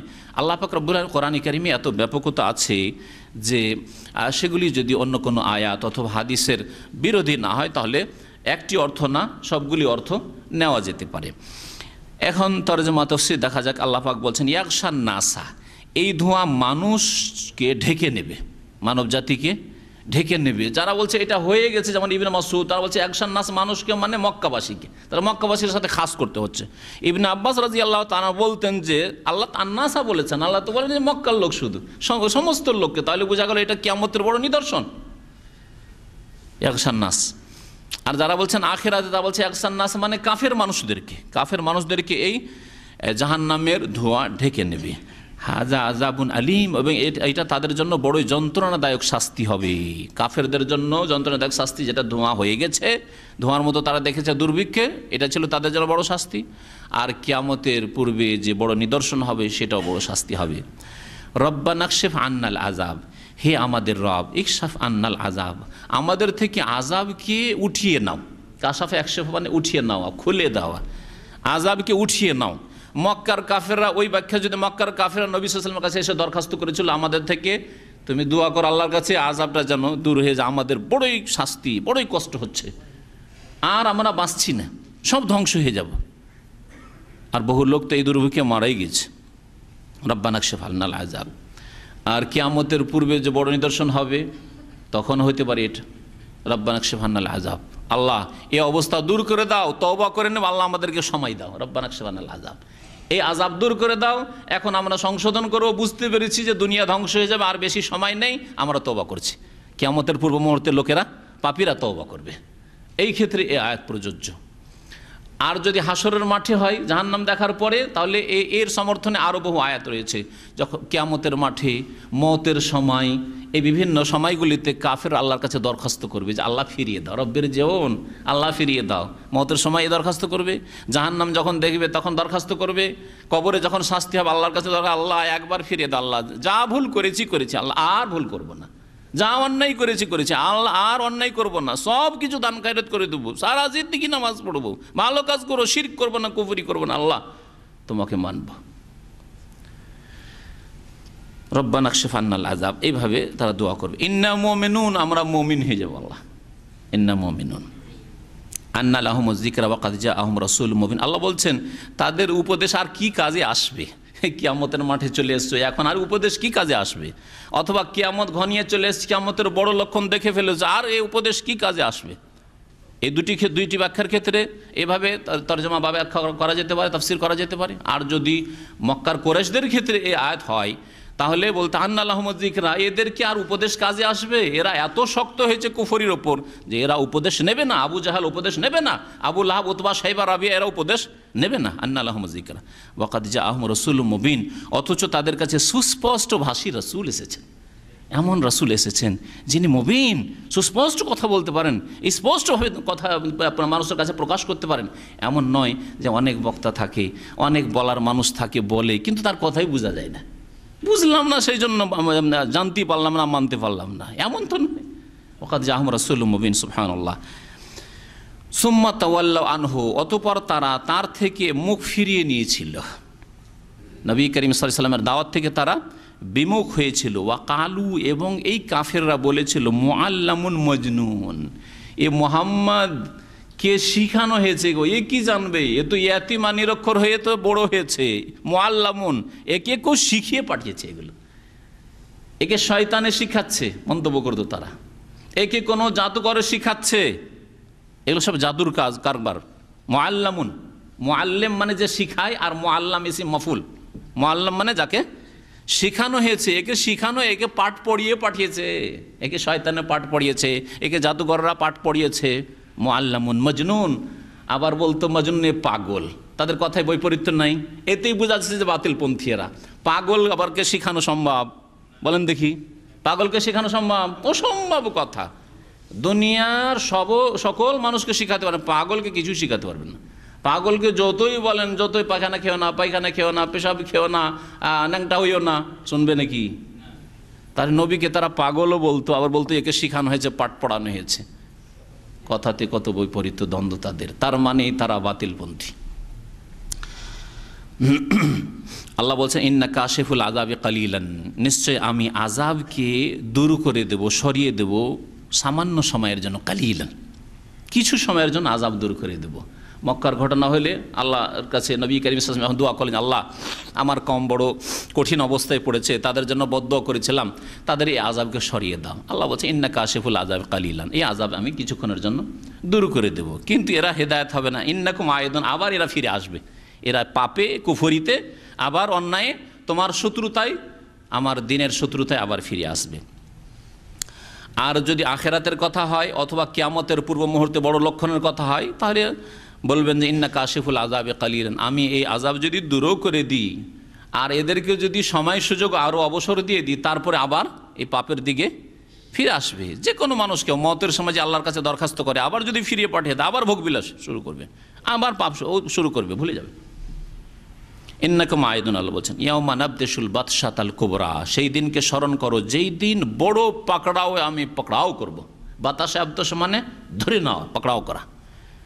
আর সে যেমন তেমন ধরনের বড় ধরনের পাকড়াও আমি করব। আল্লাহ বলছেন আল বাতশাতাল কুবরা ইন্না মুনতাকিমুন, নিশ্চয় আমি প্রতিশোধ গ্রহণকারী, নিশ্চয় আমি আল্লাহ প্রতিশোধ গ্রহণকারী। এই বড় পাকড়াও কি? আল বাতশাতুল কুবরার তাফসীর ইবনে মাসউদ রাদিয়াল্লাহু তাআলা করেছেন, সেটা হচ্ছে ইয়াউম বদর, বদরের যুদ্ধ। হক বাতিলের মাঝে পার্থক্য করা হয়েছে। আর জীবনে কখনো কুরাইশদের আর এই মক্কার কাফেরদের এইরকম অবস্থা হয়নি, দুর্গত অবস্থা, কোথাও লড়াই করতে গিয়ে এরকম লাঞ্ছিত অপদস্থ আর এইভাবে তারা ক্ষতিগ্রস্ত হবে, এটা কোনোদিন হয়নি। এই জীবনের প্রথম শিক্ষা পেয়েছে আল বাতশাতুল কুবরা, আল্লাহ বড় পাকড়াও করেছেন, দুনিয়ার এই পাকড়াও। আর যারা বলেছেন যে কিয়ামতের দিনের এইসব ঘটনা, ইবনে আব্বাস রাদিয়াল্লাহু তাআলা আনহুমা যেমন বলেছেন, অন্য তাফসীর কারগণ, তাহলে আল্লাহ পাক বড় পাকড়াও করবেন মানে জাহান্নামের পাকড়াও, আখিরাতের শাস্তি সবচাইতে বড় পাকড়াও। আল্লাহ বলছেন ওয়ালাকাদ ফাতান্না কাবলাহুম কওমা ফিরআউন, আল্লাহ পাকের নীতিমালা প্রত্যেক জাতির জন্য, প্রত্যেক মানুষের জন্য এইরকমই। শুধু তোমাদেরকে আল্লাহ ধরবেন বা ধরেছেন এমন কথা নেই, তোমাদের পূর্বে ফিরআউন এইরকম করেছিল, তাকেও আমি ধরেছিলাম। তোমরাও যদি ফেরাউনের মতো আচরণ করো, হে আরবের লোকেরা, হে কুরাইশরা, হে মক্কার লোকেরা, তাহলে তোমাদের সাথেও এই আচরণে আমি করব। আল্লাহ কোরআনে কারীমের সূরায়ে বনী ইসরাঈলের একটি ছোট্ট আয়াতে বলেছেন ওয়াইন উদ্তুম উদনা, তোমরা যদি ফিরো আমিও ফিরব, তোমরা পাপের দিকে ফিরো আমি শাস্তি নিয়ে ফিরব, আর তোমরা যদি সংশোধন করে ফিরে আসো, আমার দিকে ফিরে আসো, আমি তোমাদের কাছে রহমত নিয়ে ফিরে আসবো। ওয়াইন উদ্তুম উদনা, আল্লাহ পাকের নীতিমালা। আল্লাহ পাক বলছেন ওয়ালাকাদ ফাতান্না কাবলাহুম, এদের পূর্বে আমি পরীক্ষায় ফেলে দিয়েছিলাম কওমা ফিরাউন, ফিরাউনের জাতিকে, ফিরাউনের সেনাবাহিনীকে, কিবতীদেরকে। ওয়া জাআহুম রাসূলুন করিম, এবং তাদের কাছে সম্মানিত একজন রাসূল এসেছিলেন, তার নাম কি? মূসা আলাইহিস সালাম। আন আদ্দু ইলাইয়া ইবাদাল্লাহ, সংক্ষেপ করে দেওয়া আছে। মূসা আলাইহিস সালামের ঘটনা বড়ই লম্বা ঘটনা, ছোট থেকে বড় কিভাবে হলেন, আবার মূসা আলাইহিস সালাম ফিরাউনের কাছে কিভাবে দাওয়াত নিয়ে গেলেন, আর কথাবার্তা হইলো, আরও ঘটনা ঘটল, তার মাদিয়ানের সফর, তারপরে আবার রাতারাতি সাথীদেরকে, বনী ইসরাইল যারা মুমিন হয়েছিলেন তাদেরকে নিয়ে মিশর থেকে বেরিয়ে যাওয়া, আর সমুদ্র পার হয়ে সুরক্ষিত স্থানে চলে যাওয়া। সংক্ষেপ করে দিয়ে আল্লাহ বলছেন ওই যে সমুদ্র পার হয়ে চলে যাচ্ছেন মূসা আলাইহিস সালাম, তখনকার কথার কাছে চলে আসেন। আল্লাহ পাক বলছেন আন আদ্দু ইলাইয়া ইবাদাল্লাহ, শেষখানে যা কিছু দাওয়াত দেওয়া হইল, দাওয়াত কবুল করল না ফিরাউনকে মূসা আলাইহিস সালাম বললেন যে দেখো, তোমার দরবারে আর তোমার বংশধর, তোমার সেনাবাহিনী, এদের ঘরে ঘরে বনী ইসরাইল আমার জাতির লোকেরা যারা মুমিন মুসলিম হয়েছে, তারা গোলামির জীবন যাপন করছে, তাদের নারীদেরকে তোমরা দাসী বানিয়ে রেখেছো, আর এদেরকে কঠোর পরিশ্রমের মেহনতের কাজে লাগিয়ে রেখেছো, এদেরকে ছেড়ে দাও, এই আল্লাহর বান্দাদেরকে স্বাধীন হয়ে আল্লাহর বন্দেগী, আল্লাহর ইবাদত করতে দাও। আল্লাহ পাক রব্বুল আলামিন এরশাদ করছেন মূসা আলাইহিস সালামের ঘটনায় যে মূসা আলাইহিস সালাম ফিরাউনের কাছে যখন দেখলেন যে ফেরাউন ঈমান নিয়ে আসবে না, বললেন যে যারা তোমার দরবারে হাজার হাজার বা তোমার বংশধর, তোমার সেনাবাহিনী এদের ঘরে ঘরে গোলামি করছে বনি ইসরায়েলদের, তারা মুমিন মুসলিম, তাদেরকে ছেড়ে দাও, এদেরকে মুক্ত করে দাও, আমার জাতি, এদেরকে নিয়ে আমি আমার কাজ করি। এ কথা আল্লাহ উল্লেখ করেছেন, ওয়াজা আহম রাসূলুন করিম, সম্মানিত একজন রাসূল আসলেন অর্থাৎ মুসা আলাইহিস সালাম, আর বললেন আন আদ্দু ইলাইয়া ইবাদাল্লাহ। ফেরাউনকে বললেন যে আল্লাহর বান্দাদেরকে আমার অর্পণ করে দাও, আল্লাহর বান্দাদেরকে আমার উদ্দেশ্যে অর্পণ করে দাও। আদ্দু মানে আমাকে সঁপে দাও, আমার হাওয়ালা করে দাও। ইন্নী লাকুম রাসূলুন আমিন, আমি তোমাদের জন্য বিশ্বস্ত রাসূল হিসাবে আগমন করেছি। ওয়া আল্লাহ তাআলু আলাল্লাহ, এবং ইসলামের দাওয়াত দিলেন আল্লাহর সামনে অধ্যত্ব প্রকাশ করি না, অধ্যত্ব দেখাইও না। ওয়া আল্লাহ তাআলু আলাল্লাহ, তাআলু তাআলা মানে বড় হওয়া, নিজেকে বড় মনে করা, আল্লাহর সামনে নিজেকে বড় মনে করিও না, এই বলে দাওয়াত দিলেন মুসা আলাইহিস সালাম ফেরাউনকে। ইন্নী আতিকুম বিসুলতানি মুবিন, আমি তোমাদের কাছে বা আপনাদের কাছে বিসুলতানি মুবিন, সুস্পষ্ট দলিল প্রমাণ নিয়ে এসেছি, অর্থাৎ মুজিজা নিয়ে এসেছি। মুসা আলাইহিস সালাম বেশ কিছু মুজিজা নিয়ে এসেছিলেন, সেগুলির সংখ্যা কতটি ছিল? ওয়ালাকাদ আতাইনা মুসা তিসআ আয়াতিন বাইয়িনাত, আল্লাহ কোরআনে কারিমে বলেছেন সূরা বনী ইসরাঈলে যে নিশ্চয়ই আমি মুসা আলাইহিস সালামকে দিয়েছিলাম তিসআ আয়াতিন, 9টি নিদর্শন, বাইয়িনাত সুস্পষ্ট, 9টি মুজিজা, তার মধ্যে একটি ছিল লাঠি, মুসা আলাইহিস সালামের লাঠি। আল্লাহ তারপরে বলছেন যে মুসা আলাইহিস সালাম যখন দেখলেন যে ফেরাউন ইসলাম তো কবুল করবে না, ঈমান নিয়ে আসবে না, আর এদেরকে ছাড়তেও চায় না, তাহলে রাতারাতি এদেরকে নিয়ে আমাকে পালাইতে হবে। বনি ইসরায়েল যারা মুসলিম হয়েছে তাদেরকে বাড়ি থেকে ছাড়বে না, কারণ এরা তাহলে দাসদাসী পাবে কোথায়? হাজার হাজার লাখ লাখ দাসদাসী হারিয়ে ফেলবে। না না না না, ছাড়বো না এদেরকে। তো রাতারাতি তাদেরকে জানিয়ে দেওয়া হলো যে আজকের রাত্রে আমরা, গভীর রাতে সব বেরিয়ে পড়বো, বনি ইসরায়েলদেরকে জানিয়ে দেওয়া হলো। তার মাঝে মুসা আলাইহিস সালামকে মারার ষড়যন্ত্র করা হলো। তখন মুসা আলাইহিস আল্লাহ পাকের কাছে দোয়া করলেন, ওয়াইন্নী উযতু বিরব্বি ওয়া রাব্বিকুম আন তারজুমুন, আমি আশ্রয় গ্রহণ করছি আমার রবের নিকট, ওয়া রাব্বিকুম আর তোমাদের রবের নিকট, আন তারজুমুন যে আমাকে পাথর মেরে তোমরা সংসার করে দেবে, হত্যা করে দেবে, এর থেকেই যাতে করে আমাকে হত্যা তোমরা না করতে পারো, আল্লাহর শরণ নিচ্ছি, আল্লাহর কাছে আশ্রয় গ্রহণ করছি। ওয়া ইল্লাম তুমিনু লি ফাতাজিলুন, আর একান্তই যদি তোমরা ঈমান না নিয়ে আসো, বিশ্বাস না করো, ফাতাজিলুন আমার থেকে তোমরা দূরে সরে যাও। এখানে মুসা আলাইহিস সালাম তাদের কাছে 3টি প্রস্তাব পেশ করলেন। প্রথমটি ছিল ঈমানের প্রস্তাব, ঈমান নিয়ে আসো। ওয়া আল্লাহ তাআলু আলাল্লাহ ইন্নী আতিকুম বিসুলতানি মুবিন, আল্লাহর সামনে নিজেকে বড় বলে প্রকাশ করিও না, বরং আল্লাহ তোমার মাবুদ, আমাদেরও মাবুদ, সুতরাং ফেরাউন ঈমান নিয়ে আসো, আর তোমার সেনাবাহিনীর দলকে বলো আল্লাহর প্রতি ঈমান নিয়ে আসো। ঈমানের প্রস্তাব যখন তারা অস্বীকার করলো, তখন তিনি বললেন যে যদি ঈমান না নিয়ে আসো তাহলে কমপক্ষে আমাকে তোমাদের অনিষ্ট থেকে বাঁচিয়ে রাখো, আমাকে হত্যা করার চেষ্টা করিও না, আমাদের বিরুদ্ধে ষড়যন্ত্র করিও না। এ হচ্ছে দ্বিতীয় প্রস্তাব। আর তৃতীয় প্রস্তাব ছিল যে আমি এদেরকে নিয়ে চলে যাই সুরক্ষিত স্থানে। তাই আল্লাহ পাক বলছেন ফাদা রব্বাহু আন্না হাউলাই কওমুন মুজরিমুন, আল্লাহ পাক সংক্ষেপ করে দিয়েছেন। আল্লাহ পাক বলছেন যে মুসা আলাইহিস সালাম যখন নিরাশ হয়ে গেলেন যে ফেরাউন ঈমান নিয়ে আসবে না, তখন আল্লাহর কাছে দোয়া করলেন, বদদোয়া ফেরাউন এবং ফেরাউনের অনুসারীদের জন্য। ফাদা রব্বাহু, মুসা আলাইহিস সালাম দোয়া করলেন তার রবের কাছে, আন্না হাউলাই কওমুন মুজরিমুন, হে আল্লাহ এই জাতি হচ্ছে বড়ই অপরাধী জাতি। আন্না হাওলা এই লোকেরা কওমুন মুজরিমুন, এরা অপরাধী জাতি। কত সংক্ষেপের দোয়া, এই জন্য লম্বা লম্বা একটা একটা করে দোয়া করা এটা আম্বিয়াদের তরিকা না। সংক্ষেপে কথা বলেন যাতে অনেক কথা থাকে, এতে নিজের অবস্থা প্রকাশ করা হইল যে আল্লাহ এরা অপরাধী জাতি, তাদের কাছে আমি ঈমানের দাওয়াত নিয়ে এসেছি কিন্তু কবুল করলো না, এখন তুমি তোমার কাজ করো।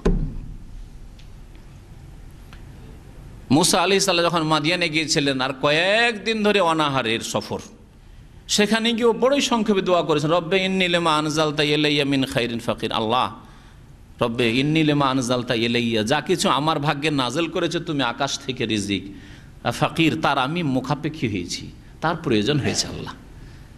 সুবহানাল্লাহ। কারো কাছে ভিক্ষাও চাইলেন না, কারো কাছে সাহায্য চাইলেন না, আর কাউকে নিজের অবস্থাও প্রকাশ করলেন না, বরং তাদের যে পানি, ওই যে 2 মেয়ে ছিল তাদের পানি উঠিয়ে দিলেন বালতিতে করে কূপ থেকে, আর তাদের বকরিকে পানি পান করালেন। তারপর তাদের কাছে পারিশ্রমিকও চাইলেন না, কিছুই বললেন না, নিজের অবস্থা যে আমি এই দুর্গত অবস্থা আছি কিছু না বলে ফাল্লাম্মা তাওয়াল্লা ইল্লা দিলে ছায়ায় এসে বিশ্রাম নিচ্ছেন। আর বলছে সেই অনাহারে কয়েকদিনের, তাফসীরকার মধ্যে 7 দিনের অনাহার। আল্লাহর কাছে বলছেন শুধু এতটুকু দোয়া, রব্বে, হে রব, ইন্নী লিমা আনজালতা ইলাইয়া, আমার ভাগ্যে যে তুমি নাজিল করেছো, মিন খাইরিন, কল্যাণ, রিজিক, ফকির, তার আমি ফকির হয়েছি, মোহতাজ হয়েছি, মুখাফিকি হয়েছি। আল্লাহ আমার দরকার এখন। সুবহানাল্লাহ। আল্লাহ পাক খাবার ব্যবস্থা করলেন, থাকার ব্যবস্থা করে দিলেন। হ্যাঁ, তারপরে ঘটনা কোরআনে কারিমে রয়েছে। আল্লাহ পাক রব্বুল আলামিন ইরশাদ করছেন যে দোয়া যখন করলেন মুসা আলাইহিস সালাম আল্লাহ পাকের কাছে, যে এরা অপরাধী জাতি, ফেরাউনের অনুসারীরা, এরা ঈমান নিয়ে আসবে না। আল্লাহর হুকুম হলো ফাসরে বিইবাদি লাইলান, হে মুসা তুমি রাতারাতি আমার বান্দাদেরকে নিয়ে এখান থেকে বেরিয়ে পড়ো। আসরা ইউসরি মানে রাত্রে ভ্রমণ করা, রাত্রে বেরিয়ে পড়ো। সুবহানাল্লাযী আসরা বিআবদিহি লাইলান, আল্লাহ বলছেন, তাই না? ইসরা মেরাজের ঘটনায় পাক পবিত্র সেই সত্তা যিনি রাতারাতি তার বান্দা মুহাম্মদ সাল্লাল্লাহু আলাইহি সাল্লামকে ভ্রমণ করিয়েছেন, নিয়ে গেছেন। ফাসরে বিইবাদি, আমার বান্দাদেরকে, অর্থাৎ বনি ইসরাইল যারা মুমিন মুসলিম, তাদেরকে রাতারাতি নিয়ে চলো। ইন্নাকুম মুত্তাবাউন, তোমাদের পিছু ধাওয়া করা হবে। আল্লাহ ভবিষ্যৎবাণী করে দিলেন যে রাত্রেই বেরোও, তারপরেও তোমার জানতে পারলেই এই রাতেই তোমাদের পিছে ধাওয়া করা হবে। ওয়াতরুকিল বাহরার হাওয়ান, মুসা আলাইহিস সালাম, ঘটনা আরও সংক্ষেপ করে আল্লাহ বলছেন, সমুদ্রের কাছে পৌঁছিলেন। এগুলো আল্লাহ উল্লেখ এখানে করে অন্য আয়াতে রয়েছে। সেখানে যখন পৌঁছিলেন তখন সামনে সমুদ্র, পিছন থেকে হাজার হাজার সেনাবাহিনী, ফেরাউন চলে আসছে। এই দেখে তো মুসা আলাইহিস সালামের জাতি বনি ইসরাইল, তারা কি বলল, মুসা কোন জায়গায় ফাঁসাইলে? হ্যাঁ, আরে বাড়িতে ছিলাম, ভালো ছিলাম, হ্যাঁ, দিন মজুর করছিলাম, গোলামি করছিলাম, গোলামির জীবন ভালো ছিল, বেঁচে তো ছিলাম, 2টা রোজগার তো কিছু করছিলাম, কি করলে তুমি? সামনে সমুদ্র, পানি, ডুবে মরবো, আর পিছনে তো হাজার হাজার সেনাবাহিনী, কি করলে তুমি? মুসা আলাইহিস সালাম কি বলেছিলেন তখন? কাল্লা, কখনো এটা হইতে পারে না যে আল্লাহ ধ্বংস করে দিবেন। আল্লাহ তো বলেছেন আমাদেরকে বের হইতে, যে রাতের বের হও। ইন্না মাইয়া রব্বি সায়াহদিন, নিশ্চয় আমার সাথে আমার রব আমার প্রতিপালক করেছেন, সায়াহদিন, শীঘ্রই রাস্তা দিবেন, শীঘ্রই রাস্তা দেখাবেন। সাথে সাথে আল্লাহ বলছেন, কি বলছেন, যে আনিজরে বিআসাকাল বাহরা, সমুদ্রে লাঠি মারো। এই যে মুজিজার লাঠি, সমুদ্রের লাঠির বাড়ি দিলেন। লাঠির আঘাত করায় 12টি বংশ ছিল বনি ইসরাইল। এক বংশ আর এক বংশের রাস্তায়, কারণ তাদের মধ্যে বংশীয় টান একটা ছিল। আরবদের মধ্যে এখন এই বংশীয় জাতীয়তা এত বেশি আছে যে এক বংশ আর এক বংশ বিয়ে দিতে এখন পর্যন্ত রাজি না। কয়েকদিন আগে এক ছেলে বলছে, বয়স হয়ে গেছে বিবাহর, বলছে বংশের মধ্যে ভালো মেয়ে পায় না বিয়ে করার জন্য, আর বংশের বাইরে গেলে বংশের যে নেতারা আছে, মাতাব্বররা আছে, তারা একবারে চরম শক্ত হয়ে দাঁড়িয়ে যান। কেন তুমি গেলে, কার হুকুমে তুমি বাইরে বিয়ে করার জন্য গেলে? সুবহানাল্লাহ, আলহামদুলিল্লাহ যে আফানা, আল্লাহ আমাদেরকে বাঁচিয়েছেন। আলহামদুলিল্লাহ, এই জাতীয়তা, এই বংশীয় জাতীয়তা, আলহামদুলিল্লাহ, আর যারা খাঁটি মুমিন তাদেরকে এসব থেকে আল্লাহ মুক্ত করেছেন। তো এই জাতীয়তা পুরনো যুগ থেকে বিভিন্ন জাতির মধ্যে আছে বা থেকেছে। তো এরাও 12টা বংশ ছিল, কেউ কারো রাস্তায় চলবে না, কেউ কারো ঘাটে পানি খাবে না, আলাদা আলাদা লাগবে। 12টা রাস্তা আল্লাহ করে দিলেন, যাও যাও নিজ নিজ বংশ নিয়ে একে এক রাস্তা, আলাদা আলাদা রাস্তা দিয়ে যাও। সমুদ্র পার হওয়ার পরে মুসা আলাইহিস সালাম চিন্তা করলেন যে রাস্তাগুলিতে এরকম থেকে গেল, আর পিছনে সেনাবাহিনী ফেরাউন আসছে, যদি এই রাস্তা পেয়ে যায় তাহলে তো ফের ধরা খেয়ে যাবো আবার, তাই না? তখন আবার চ্যালেঞ্জ, আরেকবার লাঠি মারি, লাঠি মারলে রাস্তাগুলি আবার একাকার হয়ে যাবে, পানি তো রাস্তা বন্ধ হয়ে যাবে, আর আসতে পারবে না। এই চিন্তা করলেন মুসা আলাইহিস সালাম, তাফসীর কারণ বলেছেন। তখন আল্লাহ নিষেধ করেছেন, শোনো মুসা, ওয়াতরুকিল বাহরা রাহওয়ান, সমুদ্রকে ছেড়ে দাও রাহওয়ান, স্থির আপন অবস্থায়, যে অবস্থায় আছে, মানে রাস্তা হয়ে আছে থাকতে দাও, ভয় করিও না যে রাস্তা হয়ে আছে ওরা চলে আসবার ধরে নিবে, ওই চিন্তা তুমি করিও না।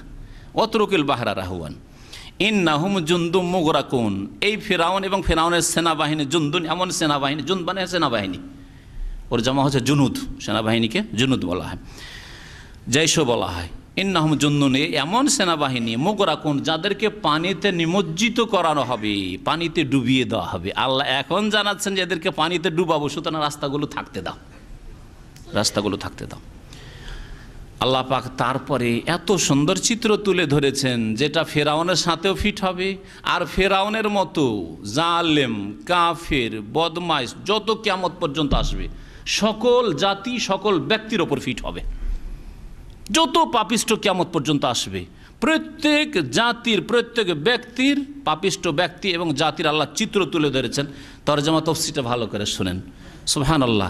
মাঝে মাঝে এইরকম লোকের অবস্থা যখন মনে পড়ে তখন আমি আয়াতটা রিপিট করি, পড়ি মাঝে মাঝে। আল্লাহ বলছেন, কাম তারাকু মিন জান্নাতিন ওয়া উয়ুন ওয়া যুরুইন ওয়া মাকামিন কারীম ওয়া নামাতিন কানু ফিহা ফাকিহিন কাযালিকা ওয়া আওরাসনাহা কওমান আখারিন ফামা বাকাত আলাইহিমুস সামা ওয়াল আরদু মা কানু মুনজারিন। সুবহানাল্লাহ। তাফসীর করি, শুনেন। আল্লাহ বলছেন, কাম তারাকু মিন জান্নাতিন ওয়া উয়ুন, যখন ফেরাউন আর ফেরাউনের হাজার হাজার সেনাবাহিনী, বড় বড় প্রাসাদ, অট্টালিকা, আর কত ভোগ বিলাসের সামগ্রী, আর কত ধন দৌলত এসব ছেড়ে দিয়ে, বাগান এসব ছেড়ে দিয়ে সে যখন ডুবে ধ্বংস হয়ে গেল, আল্লাহ বলছেন, কাম তারাকু মিন জান্নাতিন ওয়া উয়ুন, কত শত বাগান আর ঝর্ণা যে তারা ছেড়ে এসেছিল, ও জোরইন, আর কত শস্য ক্ষেত যে ছেড়ে এসেছিল, ও মাকামিন করিম, আর কত অভিজাত স্থান যে ছেড়ে এসেছিল। মাকামিন করিম, অভিজাত স্থান, বুঝছেন তো, অভিজাত স্থান।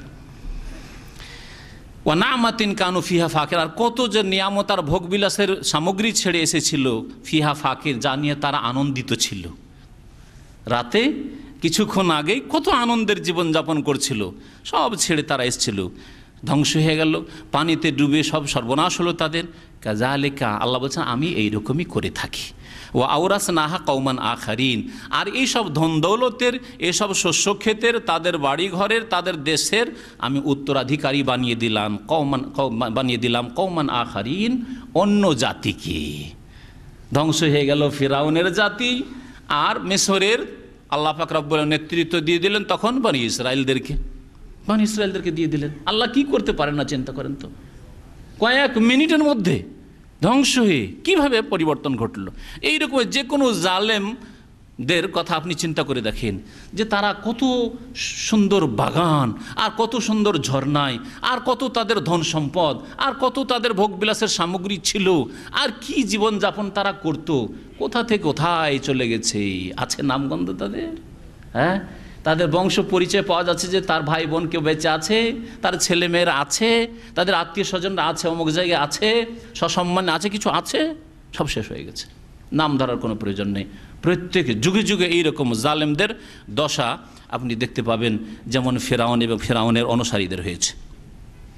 কিন্তু ধৈর্য ধরার প্রয়োজন রয়েছে। মুমিনকে ধৈর্য ধরতে হবে। ইন্নাল্লাহা মা'আস সাবিরিন। আল্লাহ পাক অবসর দেন, জালেমকে ছেড়ে দেন না। ইন্নাল্লাহা ইউমহিলু, আল্লাহ এমহাল করেন, ওয়ালা ইউহমেলু, আল্লাহ এহমাল করেন না। এহমাল মানে ছেড়ে দেওয়া। জালেমকে চিরকালের জন্য ছেড়ে দেবেন, ছেড়ে দেন না, কিন্তু জালেমকে আল্লাহ ছাড় দেন, অবসর দেন।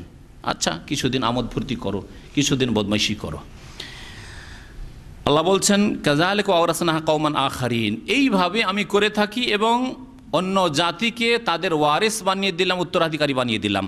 ফামা বাকাত আলাইহিমুস সামা ওয়াল আরজু, সুতরাং এই ফেরাউন এবং ফেরাউনের অনুসারীদের ওপর না আসমান কাঁদলো, না জমিন কাঁদলো। ওয়ামা কানু মুনজারিন, আর এদেরকে ছাড় দেওয়া হলো না। আল্লাহ ছেড়ে দিলেন না, ধরেই ফেললেন।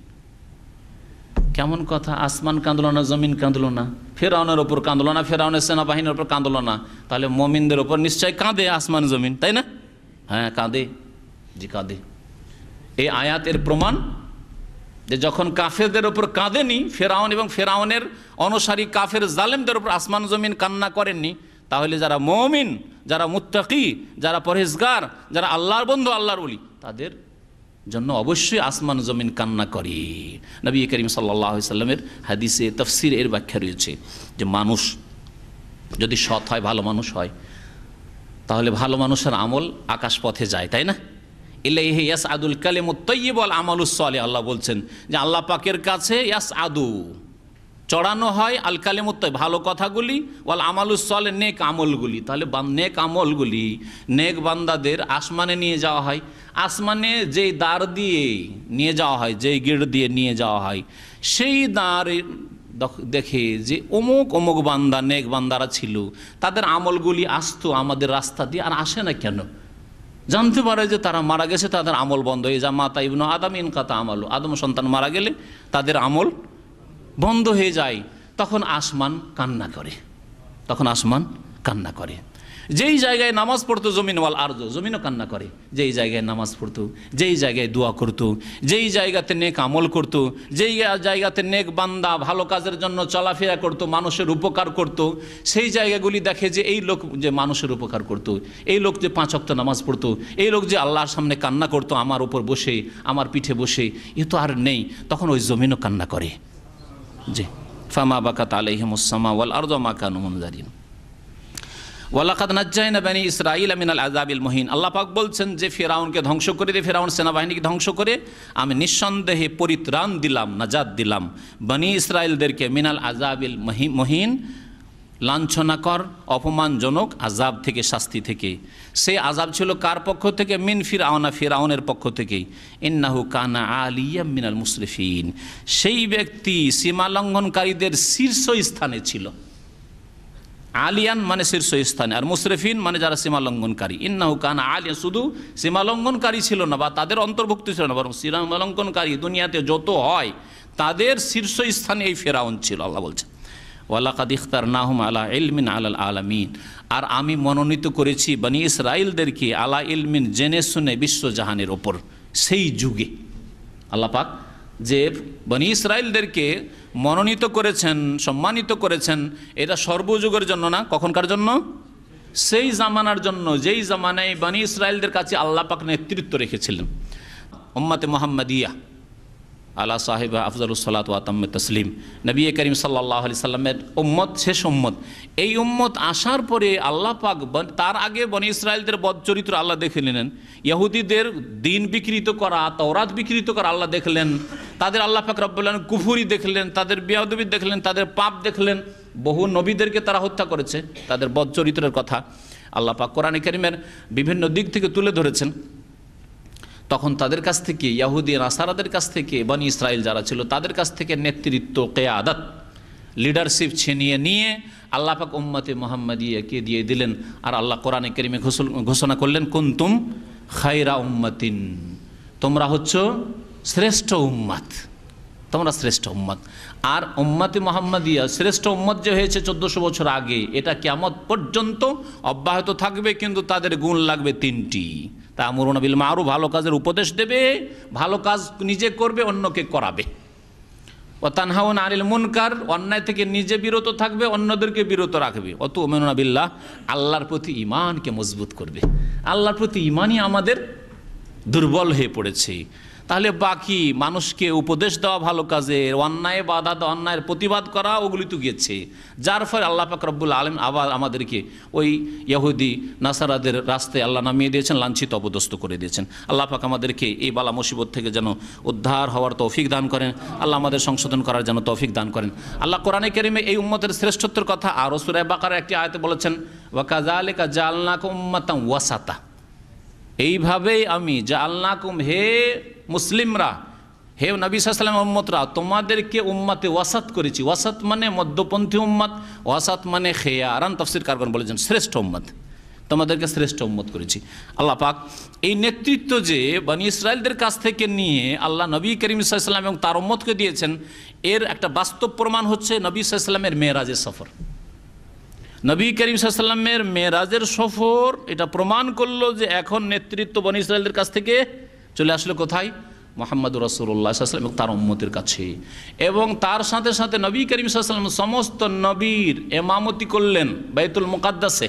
ইমাম হলেন কে? মুহাম্মদুর রাসূলুল্লাহ সাল্লাল্লাহু আলাইহি ওয়াসাল্লাম। এর মাধ্যমে প্রমাণ করে দিলেন যে এখন নেতৃত্ব শেষ নবী মুহাম্মদ রাসূলুল্লাহ সাল্লাল্লাহু আলাইহি ওয়াসাল্লাম সাইয়্যিদুল মুরসালিন কাছে চলে এসেছে, শ্রেষ্ঠত্ব তার এবং তার উম্মতের কাছে চলে এসেছে। কিন্তু এতে খুশি থাকলে হবে না শুধু, হ্যাঁ, খুশি থাকার প্রমাণ হচ্ছে আমল করা, সংশোধন করা, আল্লাহ পাক যে দায়িত্ব দিয়েছে দায়িত্ব পালন করা। কোনো ব্যক্তিকে যদি নেতা বানানো হয় তো দুই রকম দেখা যায়। কিছু লোককে নেতা বানানো হলে ওর খুশির শেষ থাকে না, যে যাক জীবনের আকাঙ্ক্ষা ছিল নেতা হওয়া, নেতা তো হইতে পেরেছি, মন্ত্রী তো হইতে পেরেছি, এমপি তো হইতে পেরেছি, চেয়ারম্যান তো হইতে পেরেছি, গ্রামের সর্দার তো হইতে পেরেছি, খুশির শেষ নাই, তাই না? যদি কোনো সংগঠনের আমির বানিয়ে দেওয়া হয়, এই ডিস্ট্রিক্টের দায়িত্ব পেয়েছি, বড় বড় পুরনো আকাঙ্ক্ষা ছিল, দেশের আমিরে জামাত হইতে পেরেছি, যেমন তোমার কথা নাকি, খুশির শেষ নাই। এই এক শ্রেণীর লোক আছে।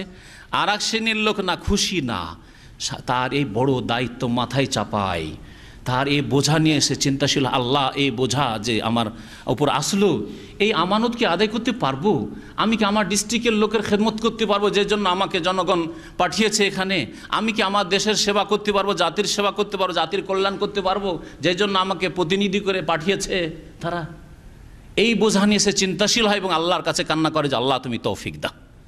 তাহলে এই আল্লাহ যে শ্রেষ্ঠত্ব দিয়েছে এই কথা শোনার পরে কোন দলে হবেন?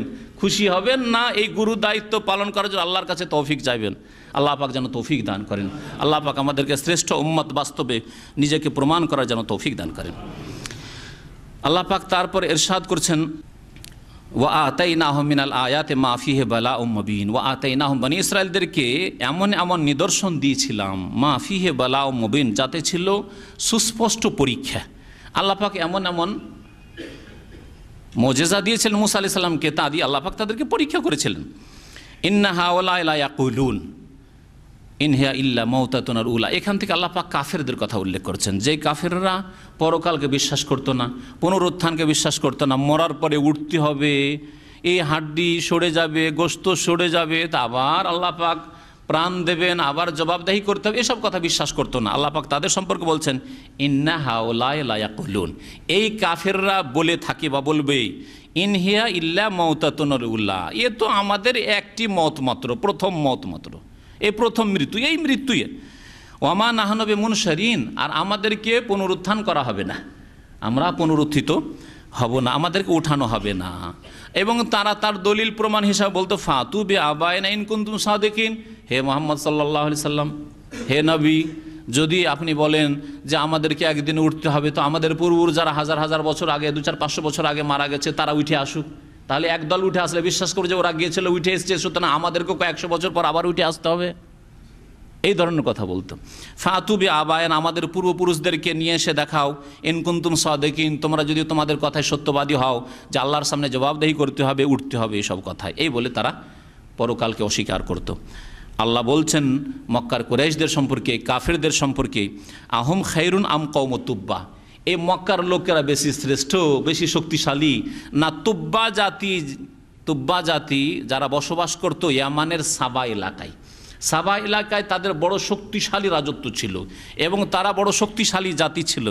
তাদের সম্পর্কে আল্লাহ বলছেন যে তাদেরকে আমি ধ্বংস করেছি, আর তোমরা কি তাদের চাইতে শ্রেষ্ঠ, না তাদের চাইতে শক্তিশালী, না তাদের চাইতে মান সম্মানের অধিকারী? সুতরাং তোমরা এইরকম কুফরি করলে, পাপ করলে, নবীর বিরুদ্ধাচরণ করলে তোমাদেরকে ধ্বংস করব না? তোমাদেরও পরিণাম ওই রকমই হবে যেমন তুব্বা জাতির হয়েছে। আহম খাইরুন, এরা কি শ্রেষ্ঠ এই মক্কার কাফেররা, আম কওম তুব্বা, নাকি তুব্বা জাতি শ্রেষ্ঠ? ওয়াল্লাযীনা মিন ক্বাবলিহিম, এবং তুব্বা জাতির পূর্বে যেসব জাতি ছিল, নূহের জাতি, নূহ আলাইহিস সালামের জাতি, হ্যাঁ, মূসা আলাইহিস সালামের জাতি, ইব্রাহিম আলাইহিস সালামের জাতি, লূত আলাইহিস সালামের জাতি, এরকম বহু জাতি যাদের পাপের জন্য আদ সম্প্রদায়, সামুদ সম্প্রদায়, সব জাতিকে আল্লাহ ধ্বংস করেছেন। ওয়াল্লাযীনা মিন ক্বাবলিহিম আহলাকনাহুম, তাদেরকে আমি ধ্বংস করেছিলাম। ইন্নাহুম কানু মুজরিমিন, কারণ তারা অপরাধী জাতি ছিল। ওমা খালাকনাস সামাওয়াতি ওয়াল আরদা ওমা বাইনাহুমা লাইবিন, আল্লাহ বলছেন আসমান এবং জমিনগুলিকে আমি, এবং ওমা বাইনাহুমা, যা কিছু তার মাঝে রয়েছে, এগুলিকে আমি খেলতে খেলতে সৃষ্টি করিনি। লাইবিন, আমি খেলাধুলা করছিলাম, একটা কিছু তৈরি করে দিলাম। খেলাধুলা করতে করতে আমরা অনেক কিছু করি, এটা জড়াই, এটা জড়াই, এটা জড়াই করতে করতে একটা ফুলমালা করে দিলাম, তাই না? খেলাধুলাই। তা আল্লাহ কি ওই রকমই করেছেন যে এটা সেটা করতে করতে, খেলাধুলা করতে করতে আসমান হয়ে গেল, জমিন হয়ে গেল, এই জন্য করেছেন? না, খেলতে খেলতে এগুলি তৈরি হয়নি, আর খেলাধুলার উদ্দেশ্যে তৈরি হয়নি। বিশেষ উদ্দেশ্যে আসমান জমিন আল্লাহ সৃষ্টি করেছেন, এবং আসমান জমিনের মাঝে আল্লাহ মানুষকে সৃষ্টি করে, জিনকে সৃষ্টি করেছেন, যে এই জমিনে আল্লাহ পাকের ইবাদত বন্দি করবে মানুষ এবং জিন।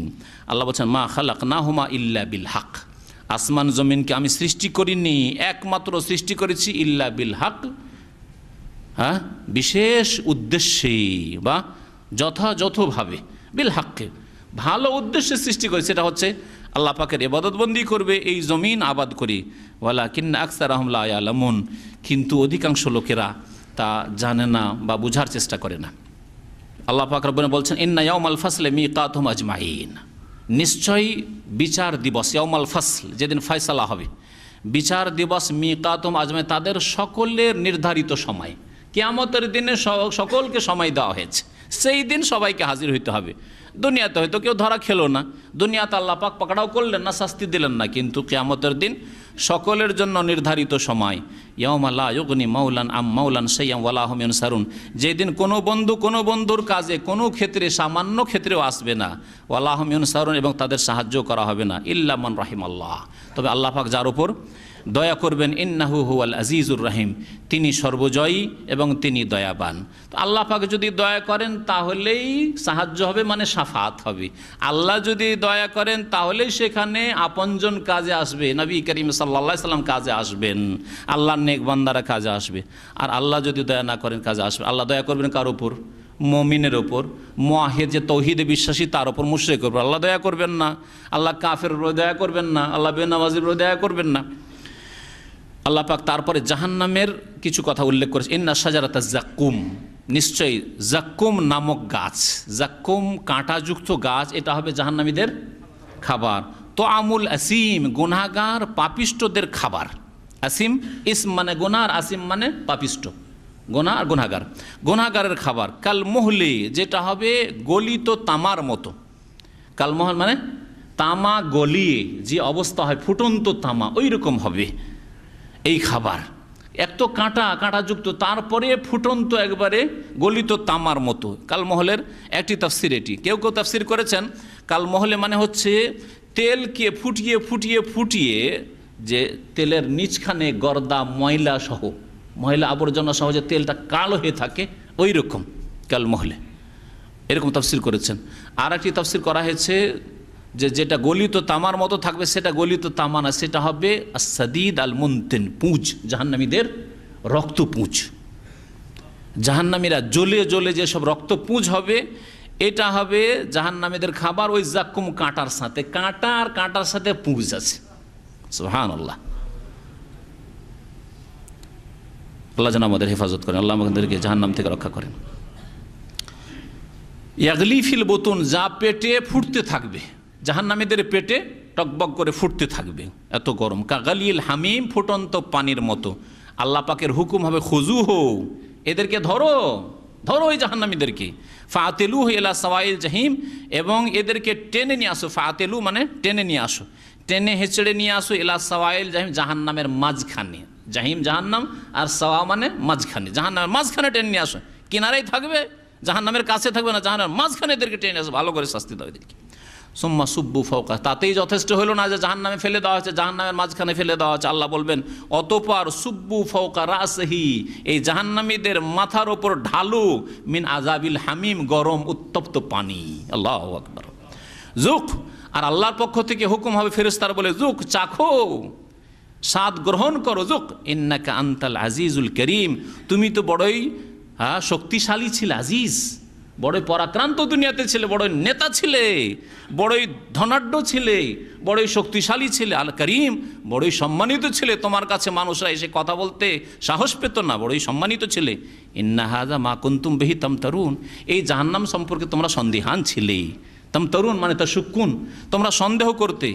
পক্ষান্তরে জান্নাতীদের অবস্থা, ইন্নাল মুত্তাকিনা ফি মাকামিন আমিন, নিশ্চয় যারা পরহেজগার, নিশ্চয় যারা আল্লাহ ভীরু, নিশ্চয় যারা সংযত। মুত্তাকিন মানে যারা গুনাহ থেকে বেঁচে থেকেছে, ফরজ অজেব ছেড়ে গুনাহ করেনি, আর হারাম নাজায়েজ কাজ করে গুনাহ করেনি।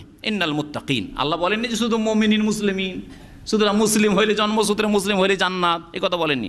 ইন্নাল মুত্তাকিন, আল্লাহ ভীরু হইতে হবে, সংযত জীবনযাপন করতে হবে, পাপমুক্ত জীবনযাপন করতে হবে। এই মুত্তাকিনরা কোথায় থাকবে?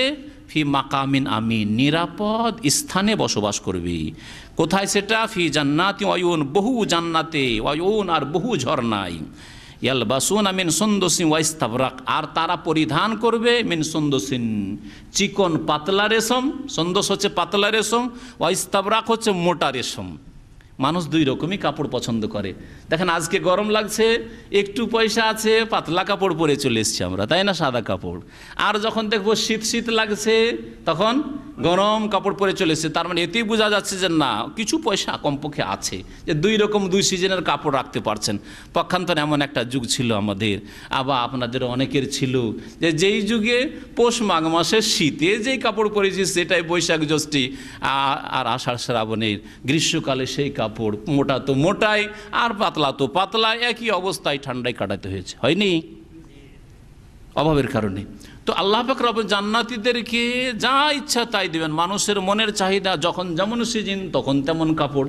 পয়সাওয়ালা ব্যবসায়ীদেরকে দেখেছেন আদি কাপড়, সুতি আদি কাপড়ের জামা পরতে দেখেছেন, পাঞ্জাবি পরতে দেখেছেন? হ্যাঁ, পয়সা আছে বলেই তো, পয়সা না থাকলে পারতো? হ্যাঁ। তো আল্লাহ পাক রব্বুল আলামিন বলছেন যে তারা পরবে পাতলা রেশম, ইস্তাবরাক আর মোটা রেশম, আর মুতাকাবিলিন, আর সামনাসামনি হয়ে বসবে। সম্মানজনক বসা হচ্ছে সামনাসামনি বসা, তাই না? আমি বসে আছি, আমার সামনে আপনারা মুখোমুখি হয়ে বসে আছেন, মুতাকাবিল মানে মুখোমুখি হয়ে বসা। আর পক্ষান্তরে আসামিদেরকে দাঁড় করা হয়, বসানো হয় কোন দিকে? হ্যাঁ, যে দেয়াল আছে দেয়ালের দিকে মুখ করে, পাছাটা এদিকে করে। আসামিদেরকে, জাহান্নামীদেরকে ওইরকমভাবে শাস্তি দেওয়া হবে। আল্লাহু আকবার। কাযালিকা ওয়াজাওয়াজনাহুম বিহুরিন ইন, আল্লাহ বলছেন এইরকমভাবে আমি জান্নাতীদেরকে নিয়ামত দেবো। ওয়াজাওয়াজনাহুম, তাদের বিবাহ পড়িয়ে দেবো। সুবহানাল্লাহ, আল্লাহ বলছেন বিবাহ পড়িয়ে দেবো। বিহুরিন ইন, হুরে ইনের সাথে। বেহুর, হুর হাওরার বহু বচন মানে সুন্দরী, সুন্দরী রমণীর সাথে। আর ইন আয়নার বহু বচন মানে ডাগর ডাগর চোখওয়ালি রমণীদের সাথে। সুবহানাল্লাহ। তাদের চোখ হবে খুব বড় বড়, সুতরাং চোখ বড় হলে দেখতে সুন্দর লাগে মেয়েদেরকে। আর তার সাথে রং যদি খুব ফর্সা হয়, উজ্জ্বল হয়, তাহলে দেখতে সুন্দর লাগে। হুরে ইনদের এই গুণ। আর তাদের এই গুণ মানে শুধু বোঝানোর জন্যই বলা হয়েছে, মনে করবেন না যে দুনিয়ার কোনো সুন্দরীদের মতো সুন্দরী হবে না। নবী করিম সাল্লাল্লাহু আলাইহি ওয়াসাল্লাম বলেছেন যে কোনো হোর যদি একবার দুনিয়াতে এইরকম একটু উঁকি দেয়, পুরো মুখটা বের এইরকম করে একটু যদি ওকে মেরে দেখে, লা আজাত দুনিয়া মাফিহা, দুনিয়া এবং আসমান জমিনের মাঝে যা কিছু আছে সব কিছু আলোকিত হয়েই থেকে যাবে, আলোকিত হয়ে থেকে যাবে। সুবহানাল্লাহ। নবী করিম সাল্লাল্লাহু আলাইহি ওয়াসাল্লাম বলেছেন যে হুরেইনদের মাথার যে খেমার, ওড়নাটা, এই ওড়না, ওয়ালা নাসিফুহা খায়রুম মিনাদ দুনিয়া মাফিয়া, দুনিয়াতে যত সম্পদ আছে, মাটির তলায় খনিজ সম্পদ আছে, যত সোনা দানা মণিমুক্তা আছে, দুনিয়ার সমস্ত মানুষের বাড়িতে যত সম্পদ আছে, সমস্ত কিছুর চাইতে শ্রেষ্ঠ, মূল্যবান, ভালো হচ্ছে ওই জান্নাতের একজন হুরের মাথার ওড়নাটা। সুবহানাল্লাহ। আল্লাহ পাক তা দেবেন মুত্তাকি পরহেজগারদেরকে। আল্লাহ পাক আমাদের সকলকে যেন জান্নাতুল ফিরদাউস দান করেন। আল্লাহ আমাদের জুমার দিনের এই দোয়া আল্লাহ পাক যেন কবুল করেন। আল্লাহ পাক বলছেন ইয়াদউনা ফিহা বিকুল্লি ফাকিহাতিন আমিনিন, সেখানে তারা ডাকবে, ইয়াদউনা ফিহা ডাকবে, ফিহা জান্নাতে, বিকুল্লি ফাকিহাতিন প্রত্যেক রকমের নানান রকমের ফলমূল নিয়ে, আমিন নিরাপদ অবস্থায়, কোনো ভয় ভীতি নেই। এক তো নিরাপদ, কারণ ভয় থাকলে তো পেটে আবার দানা ঢোকে না, তাই না? ভালো ভালো খাবার যদি সামনে রাখা থাকে আর ভয় থাকে, দানা ঢুকবে? হ্যাঁ, কখনো পেটে খাবার ঢুকবে না। তো নিরাপদ থাকবে, আর সেখানে নানান রকমের ফল, যা ইচ্ছা হবে তাই নিয়ে ডাকবে। যেতে হবে না যে উঠে যেতে হবে, সেলফ সার্ভিস। আজকালকার বড় বড় পার্টিতে কি হচ্ছে, সেলফ সার্ভিস, নিজে উঠিয়ে খাও তো খাও, না হলে 5 স্টার হোটেলেও গিয়েও খান, সেখানে নিজে উঠিয়ে খেতে হবে। আমরা ওই পিস টিভিতে গিয়েছিলাম হোটেলে, তো আমাদেরকে নিজে উঠিয়ে খেতে হবে। তো রাখা আছে, যেটা ইচ্ছা আপনি খান, উঠিয়ে দেবেন না। না, জান্নাতে শুধু ইচ্ছা করতে হবে, ইচ্ছা করতে হবে, ইচ্ছা করলেই খাবার চলে আসবে। আল্লাহ বলছেন ইয়াদউনা ফিহা, সেখানে তলব করবে, বলবে এটা লাগবে এটা লাগবে, ইচ্ছা করলেই চলে আসবে সেটা। সুবহানাল্লাহ। কুতুফুহা দানিয়া, আল্লাহ বলেছেন যে জান্নাতের গাছের ফলগুলি তাদের নিকটে এমনিতেই মন হইলেই চলে আসবে। পাড়তে হবে, ওইটা লাগতো। অনেক সময় দেখা গাছ পাকা আম, কত মজা, আমরা খেয়েছি গাছ পাকা আম, কিন্তু আমটা পাড়তে পারছি না। হ্যাঁ, নিরাশ হয়ে থেকে গেলাম, অনেক ঢেল মারলাম, কিন্তু আম পড়লো না, তাই না? এটা হবে না, পাড়তে হবে না, কষ্ট করতে হবে না। কুতুফা দানিয়ে কাছিয়ে চলে আসবে আপনার মুখের কাছে। আল্লাহু আকবার। আল্লাহ পাক ইরশাদ করেছেন লা ইয়াযুকুনা ফিহাল মাউতা ইল্লাল মাউতাতুল উলা। আর একটা দুশ্চিন্তা, কোনোদিন যদি মরে যায়, এটা চিন্তা, তাই না? এখনো দুশ্চিন্তা লাগে যে এত সুন্দর বাড়ি করলাম, এত সুন্দর একটা নতুন গাড়ি করলাম, হঠাৎ করে যদি মরে যায় তো গাড়িটা কে ব্যবহার করবে রে? লাগে না মাঝে মাঝে দুশ্চিন্তা? জান্নাতে এত সুন্দর নিয়ামত পাওয়ার পরে এই যদি দুশ্চিন্তা থেকে যেত, কি জানি কখন যদি মরে যায় তো সব গেল, এইটা হবে না। আল্লাহ বলছেন লা ইয়াযুকুনা ফিহাল মাউতা, এই জান্নাতে কোনো মতের আসাদন গ্রহণ করবে না, ইল্লাল মাউতাতুল উলা। ওই যে প্রথম মত হয়েছে, ওই দুনিয়া থেকে যে মত হয়েছে, মৃত্যু হয়েছে, ব্যাস, আর কোনো মত হবে না। ওয়া ওয়াকাহুম আযাবাল জাহিম, আল্লাহ পাক তাদেরকে রক্ষা করবেন, বাঁচাবেন জাহান্নামের আযাব থেকে, জান্নাতীদেরকে, মুত্তাকিনদেরকে। ফাযলাম মির রাব্বিকা, এটা তাদের আমলের বিনিময় নয়, বরং বলছে তোমার রবের পক্ষ থেকে এটা অনুগ্রহ স্বরূপ। আল্লাহর যদি অনুগ্রহ না হইতো তোমার আমল দিয়ে তুমি আল্লাহর হক আদায় করতে পারতে না আর জান্নাত পেতে না। ফাযলাম মির রাব্বিক যালিকা হুয়াল ফাউজুল আযীম। আর এটি হচ্ছে সবচেয়ে বড় সফলতা, কামিয়াবি। আল্লাহ পাক তারপরে কোরআনে কারীমের কথা দিয়ে এই সূরা শেষ করেছেন, ফাইন্নামা ইয়াসসারনাহু বিলিসানিক, হে নবী এই কোরআনকে আমি সহজ করেছি তোমার ভাষায়, তোমার মাতৃভাষায়, আরবি ভাষায়। আর আরবদের মাঝে এই কোরআন নাযিল হয়েছে যাতে করে সরাসরি তারা সহজে বুঝতে পারে। এই আরবি ভাষা নিয়ে কোরআন নিয়ে নবী করিম সাল্লাল্লাহু আলাইহি ওয়াসাল্লাম যদি ভারতে নেমে যেতেন তাহলে মুশকিল হয়ে যেত, অথবা ভারতের ভাষা সংস্কৃত ভাষা নিয়ে এসে যদি আরবে নবী সাল্লাল্লাহু আলাইহি ওয়াসাল্লাম যদি কোরআন নিয়ে নামতেন তাও মুশকিল হয়ে যেত, ঈমান কেউ নিয়ে আসতে চাইতো না, তাই না? বুঝতে বড় কষ্ট হতো। আল্লাহ বলছে ফাইন্নামা ইয়াসসারনাহু বিলিসানিক, হে নবী এই কোরআনে কারীমকে আমি সহজ করে দিয়েছি তোমার ভাষায়, লাআল্লাহুম ইয়াতাযাক্কারুন, যাতে করে তারা উপদেশ নিতে পারি। ফারতাকিব, সুতরাং তুমি অপেক্ষা করো, ইন্নাহুম মুরতাকিবুন, তারাও অপেক্ষা করো। তুমি অপেক্ষা করো তাদের কুপরিণামের, যে তারা মানবে না তাদের কি পরিণাম হচ্ছে দেখো, বদর ওহদের মাধ্যমে আর খন্দকের মাধ্যমে আর মক্কা বিজয়ের মাধ্যমে আর বিদায় হজের মাধ্যমে যে কাফেররা বিতাড়িত হবে, নিশ্চিহ্ন হয়ে যাবে মক্কা থেকে, মক্কার আশপাশ থেকে, আরব জগৎ থেকে। এই দেখো তুমি এর ইন্তজারে অপেক্ষায় তুমি থাকো। আর তারাও অপেক্ষা করছে না মোহাম্মদকে শেষ করব আর মোহাম্মদের সাথীদেরকে শেষ করব সাল্লাল্লাহু আলাইহি ওয়াসাল্লাম, তারাও অপেক্ষায় থাকো। আল্লাহ বলছেন ফারতাকিব, হে নবী তুমি অপেক্ষা করো তাদের পরিণাম দেখার জন্য, ইন্নাহুম মুরতাকিবুন, তারাও অপেক্ষায় রয়েছে। আল্লাহ পাক রব্বুল আলামিন যেন কোরআন বোঝার তৌফিক দান করেন, কোরআনের প্রতি আমল করার তৌফিক দান করেন। কোরআন দিয়ে আমাদেরকে আল্লাহ পাক দুনিয়াতে সম্মানিত করেন, আখিরাতে আল্লাহ সম্মানিত করেন। আল্লাহ আমাদেরকে সকলকে জান্নাতুল ফিরদৌস যেন দান করেন। সুবহান রাব্বিকা রাব্বিল ইজ্জাতি আম্মা ইয়াসিফুন ওয়া সালামুন আলাল মুরসালিন ওয়াল হামদুলিল্লাহি রাব্বিল আলামিন।